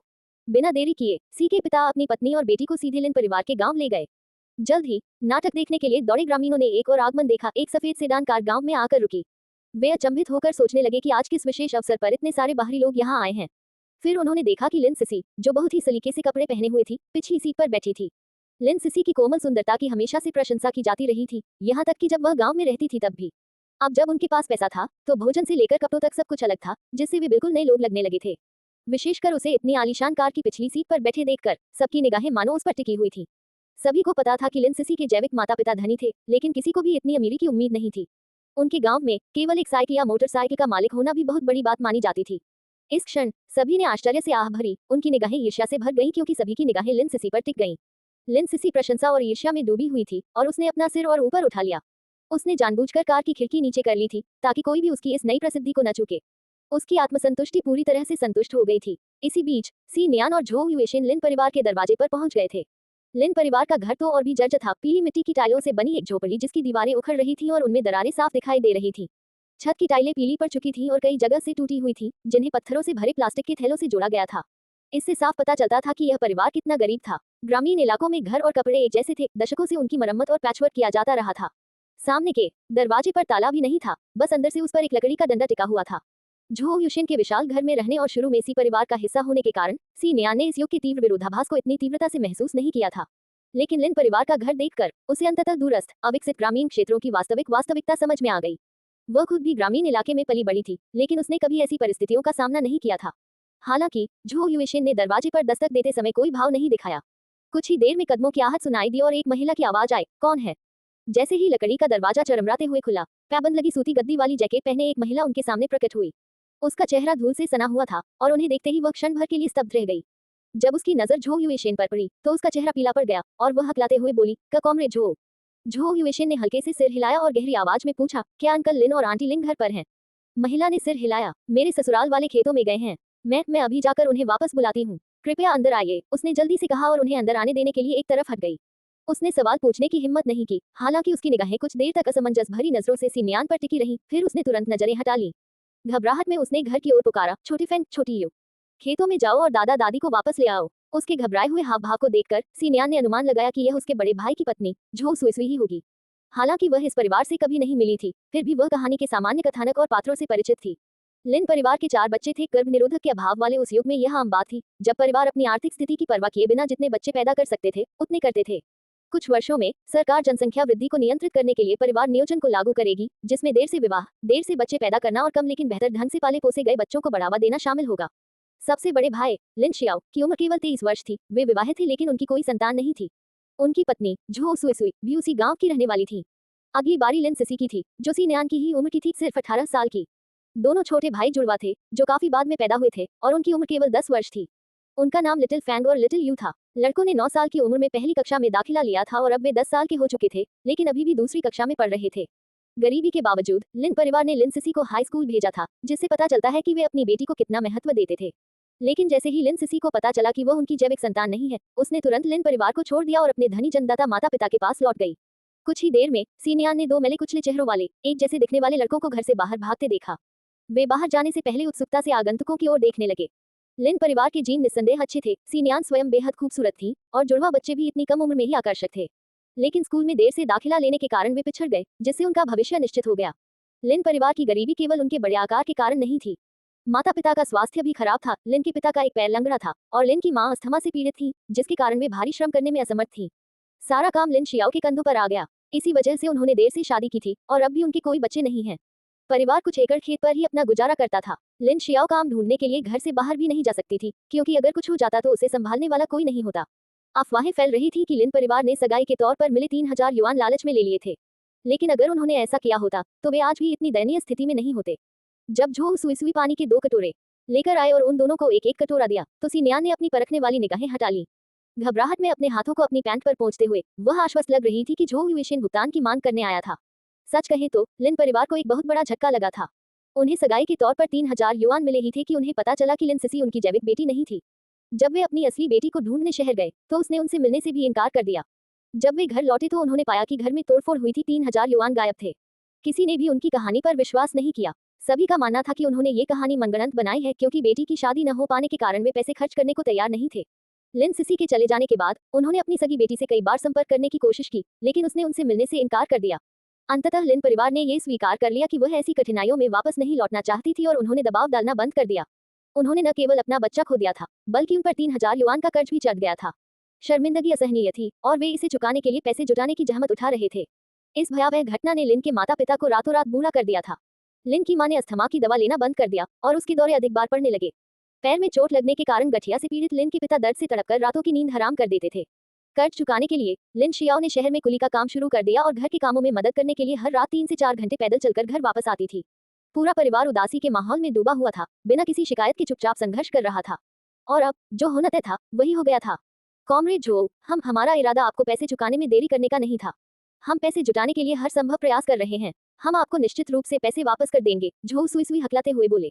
झो युएशिन रुका और सिन्यान की ओर देखा। प्यास से बेहाल सिन्यान ने पानी का कटोरा गटक लिया। पानी हल्का मीठा था, शायद उसमें थोड़ी चीनी मिलाई गई थी। ये सुनकर उसने उलझन में पूछा, बहन क्या आप कह रही हैं कि 3000 युआन गायब हो गए? झो सुई सुई ने सोचा था कि सिन्यान झो युएशिन के साथ कर्ज वसूलने आई है। चूंकि शहर की यात्रा के दौरान उनकी मुलाकात अपनी असली बहन से नहीं हुई थी, इसलिए वह इस बात को समझ नहीं पाई। शर्म से उसका चेहरा लाल हो गया। शायद आपको यकीन न हो, लेकिन हमने सगाई की रकम सच में नहीं रखी थी। वह चोरी हो गई थी और हम उसे वापस नहीं पा सके। हमारे पास कोई चारा नहीं था। सिन्यान ने अपनी आंखें सिकुड़ी। चोरी हो गया, ऐसा दावा वाकई हद से ज्यादा निराधार था। जब तक कोई लिन परिवार के चरित्र को अच्छी तरह से न जानता हो तब तक इस पर विश्वास करना मुश्किल होगा। आखिरकार उस दौर में 3000 युआन एक अच्छी खासी रकम थी। हाँ सही है, मुझे नहीं पता कि मैं आपको कैसे समझाऊं, लेकिन मुझे वास्तव में खेद है। हालांकि झो सुई सुई जानती थी कि माफी मांगना बेकार है, लेकिन इस समय उसके पास कहने के लिए और कुछ नहीं था। सौभाग्यवश झो युएशिन के आने की खबर सुनकर लिन परिवार खेतों से जल्दी वापस लौट आया। गर्मी के कारण किसान सुबह जल्दी काम पर निकल गए और भोर होने से पहले ही निकल पड़े। सुबह 9 बजे तक पूरा परिवार धूल से सना हुआ था। जैसे ही लिन के पिता और लिन की मां अपने घर के पास पहुंचे, उन्होंने देखा कि गांव वालों की भीड़ बाहर जमा थी और दहेज के बारे में गपशप कर रही थी। स्पष्टतः इतने कम समय में ही झो युएशिन की यात्रा की खबर फैल चुकी थी। और क्यों नहीं, अपनी बेटी को भेजे बिना 3000 युआन दहेज के रूप में लेना, फिर ये दावा करना कि पैसा चोरी हो गया था, इस पर कोई विश्वास नहीं करेगा। अब जबकि झो युएशिन आखिरकार दस्तक देने आ ही गया था, तो जो लोग कभी लिन परिवार से ईर्ष्या करते थे, उन्हें एक विकृत संतुष्टि का अनुभव हुआ। किसने कहा था कि लिन परिवार ईमानदार है? अब उन्हें देखो, लालच में अंधे हो गए हैं। क्या उन्हें लगा था कि वे सिर्फ इसलिए पैसा रख लेंगे क्योंकि झो उनके पीछे नहीं पड़ा? खैर, अब वह आ गया है, देखते हैं वे इससे कैसे निपटते हैं। बिल्कुल सही, झो पहले एक सैनिक था। आपको लगता है कि वह उन्हें इस तरह बच निकलने देगा? कानाफूसी और उंगली उठाकर की गई हरकतों से लिन दंपति शर्म से लाल हो गए। बिना कुछ कहे वे जल्दी से अंदर चले गए। उनकी प्रतिक्रिया ने भीड़ को उनके अपराध के बारे में और भी आश्वस्त कर दिया कि उन्होंने वास्तव में पैसा छिपाया था। ग्रामीण इलाकों में भी शहरों की तरह ही गरीबों को नीची नजरों से देखा जाता था। लिन परिवार भी इसका अपवाद नहीं था। पहले लोग पीठ पीछे कानाफूसी करते थे, लेकिन अब खुलेआम अपमान किया जा रहा था। कोई भी नहीं चाहता था कि गांव का सबसे गरीब परिवार अचानक उनसे ऊपर उठ जाए, और यह सब सिर्फ इसलिए हो क्योंकि उन्होंने कारखाने के निदेशक झो युएशिन से संपर्क साध लिया था। सिन्यान को आखिरकार अपने जैविक माता पिता को स्पष्ट रूप से देखने का मौका मिल गया। वे उसकी कल्पना से कहीं अधिक उम्र के थे। तर्कसंगत रूप से उनकी उम्र सी के पिता और सी की माता के लगभग बराबर यानी 40 के आसपास होनी चाहिए थी। फिर भी वे 50 से अधिक उम्र के लग रहे थे। उनके बाल आधे सफेद हो चुके थे, चेहरे पर गहरी झुर्रियां थीं और उनका पूरा अस्तित्व कठिनाइयों से चिन्हित था। वह आदमी कद में छोटा नहीं था, लेकिन जीवन के बोझ ने उसकी कमर झुका दी थी और उसे लंगड़ा कर चलने की आदत हो गई थी, जिससे वह बूढ़ा प्रतीत होता था। हालांकि महिला की आर्थिक स्थिति थोड़ी बेहतर थी, लेकिन वह बेहद पतली थी, उसका शरीर बुरी तरह से कमजोर हो चुका था।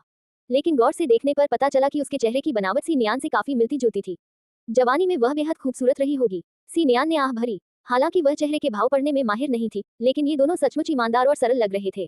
3000 युआन संभवतः चोरी हो गए थे, लेकिन इस स्थिति में कुछ ज्यादा ही सुविधा का भाव झलक रहा था।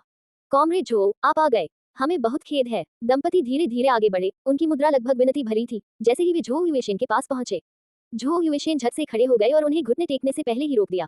उनकी आवाज भारी थी। अंकल लिन, आंटी लिन, आप लोग क्या कर रहे हैं? वो पैसा, हम उसे लौटाने से इनकार नहीं कर रहे हैं, बस अभी हमारे पास वो पैसा नहीं है। लिन के पिता ने अपराध बोध से कहा, हम माफी नहीं मांगते, बस थोड़ा और समय मांगते हैं। हम आपको पैसे वापस कर देंगे, हम कसम खाते हैं। झो युएशन ने धीरे से आह भरी। अंकल लिन, आंटी लिन, मैं दहेज के बारे में बात करने नहीं आई थी। क्या? वे स्तब्ध रह गए और एक दूसरे को अचंभित निगाहों से देखने लगे। तभी उनकी नजर झो युएशन के बगल में रखी एक बड़ी टोकरी पर पड़ी, जो सुअर का मांस, चावल और अन्य उत्तम वस्तुओं से भरी हुई थी। और उनके बगल में खड़ी थी एक तेजस्वी युवती। सिनियान को देखते ही उनकी सांसें थम गईं। फिर हैरानी से उनकी आंखें चौड़ी हो गईं। हालांकि वे अपनी जैविक बेटी से कभी नहीं मिले थे, लेकिन खून का रिश्ता खून के रिश्ते को पुकारता है। उसी क्षण उन्हें पता चल गया, ये सुंदर, शांत स्वभाव वाली लड़की ही उनकी असली संतान थी, सिनियान। उन्होंने शहर में उस बेटी से मिलने की 3 बार कोशिश की, लेकिन हर बार उन्हें मना कर दिया गया। सिनियान ने सबसे पहले बात की। माँ, पिताजी, मुझे लगता है कि अब मुझे आपको इसी नाम से पुकारना चाहिए। ये भाषण सुनकर झो सुई सुई अवाक रह गए। ये खूबसूरत, परी जैसी दिखने वाली लड़की अपने ससुराल वालों को माँ और पिताजी कहकर बुला रही थी। कुछ क्षण बाद अचानक एहसास हुआ, क्या ये वही असली बेटी हो सकती है जिसे जन्म के समय बदल दिया गया था। उसने मान लिया था कि वह लड़की झो युएशन की रिश्तेदार है। उसने करीब से देखने की हिम्मत नहीं की थी, इतनी खूबसूरत शख्सियत तो शहर की ही थी, उसकी अपनी साधारण दुनिया से बहुत दूर। तुम नियान नियान हो, लिन की माँ ने रोते हुए कहा। उन्होंने सोचा था कि उनकी बेटी उन्हें कभी स्वीकार नहीं करेगी, फिर भी वह उनके घर में खड़ी थी। सी नियान ने सिर हिलाया। जी हाँ, मैं सी नियान हूँ। आप पहले भी मुझसे मिलने आए थे, लेकिन अपनी जिद के कारण आपसे नहीं मिल पाई। मुझे खेद है। लिन की माँ ने अपना मुंह ढक लिया और बड़ी मुश्किल से अपने आंसू रोक पाई। नहीं नहीं, ये सब अचानक हुआ। हम समझते हैं, हमारे परिवार की स्थिति। हमें अफसोस है कि हम तुम्हें बेहतर जिंदगी नहीं दे सके। कोई बात नहीं, अब मैं ठीक हूँ। आपने मेरे लिए जो बढ़िया शादी करवाई है, उसके लिए धन्यवाद। सिनियान ने गर्मजोशी से मुस्कुराते हुए कहा। उन शब्दों ने न केवल लिन दंपति को बल्कि झो युएशन को भी उसकी ओर देखने पर मजबूर कर दिया। उसकी आंखों में कुछ ऐसा भाव झलक रहा था जिसे समझना मुश्किल था। क्या आप और कॉमरेड झो? लिन के पिता और लिन की माँ अचंभित रह गए। वे अपनी बेटी को वापस पाना चाहते थे, लेकिन उन्होंने कभी उसकी शादी करने की कल्पना भी नहीं की थी। अगर लिन सिसी ने इनकार कर दिया होता, तो उन्होंने पैसे लौटाने की योजना बनाई थी। लेकिन फिर नकदी चोरी हो गई। लिन सिसी अपने जन परिवार के पास लौट गई और वे कर्ज चुकाने के लिए हाथ पैर मारने लगे। उनके मन में कभी यह ख्याल ही नहीं आया था कि सिनियान को भेजा जाए। उनकी उलझन ने सिनियान को सब कुछ बता दिया। लिन परिवार को इस अदला बदली के बारे में कुछ भी पता नहीं था। ये पूरी तरह से लिन सिसी की योजना थी। उसने सी के पिता और सी की मां को तो मना लिया था, लेकिन लिन परिवार को कुछ भी पता नहीं था। आखिर उसकी योजना क्या थी? क्या ये बदला था? लेकिन पहचान बदलने के अलावा उनके मन में कोई वास्तविक द्वेष नहीं था। उपन्यास पढ़ते समय सिनियान ने लिन सिसी को नायिका और खुद को खलनायिका के रूप में देखा था। यह एक उपयुक्त भूमिका थी, ये देखते हुए कि मूल सिनियान अपने चुराए हुए जीवन से किस तरह चिपकी हुई थी। लेकिन अब जब उसकी बारी आई, तो उसे महसूस होने लगा कि कुछ गड़बड़ है। आगे क्या होगा जानने के लिए सुनते रहिए मेरी इस कहानी को। Please like, share and subscribe. धन्यवाद।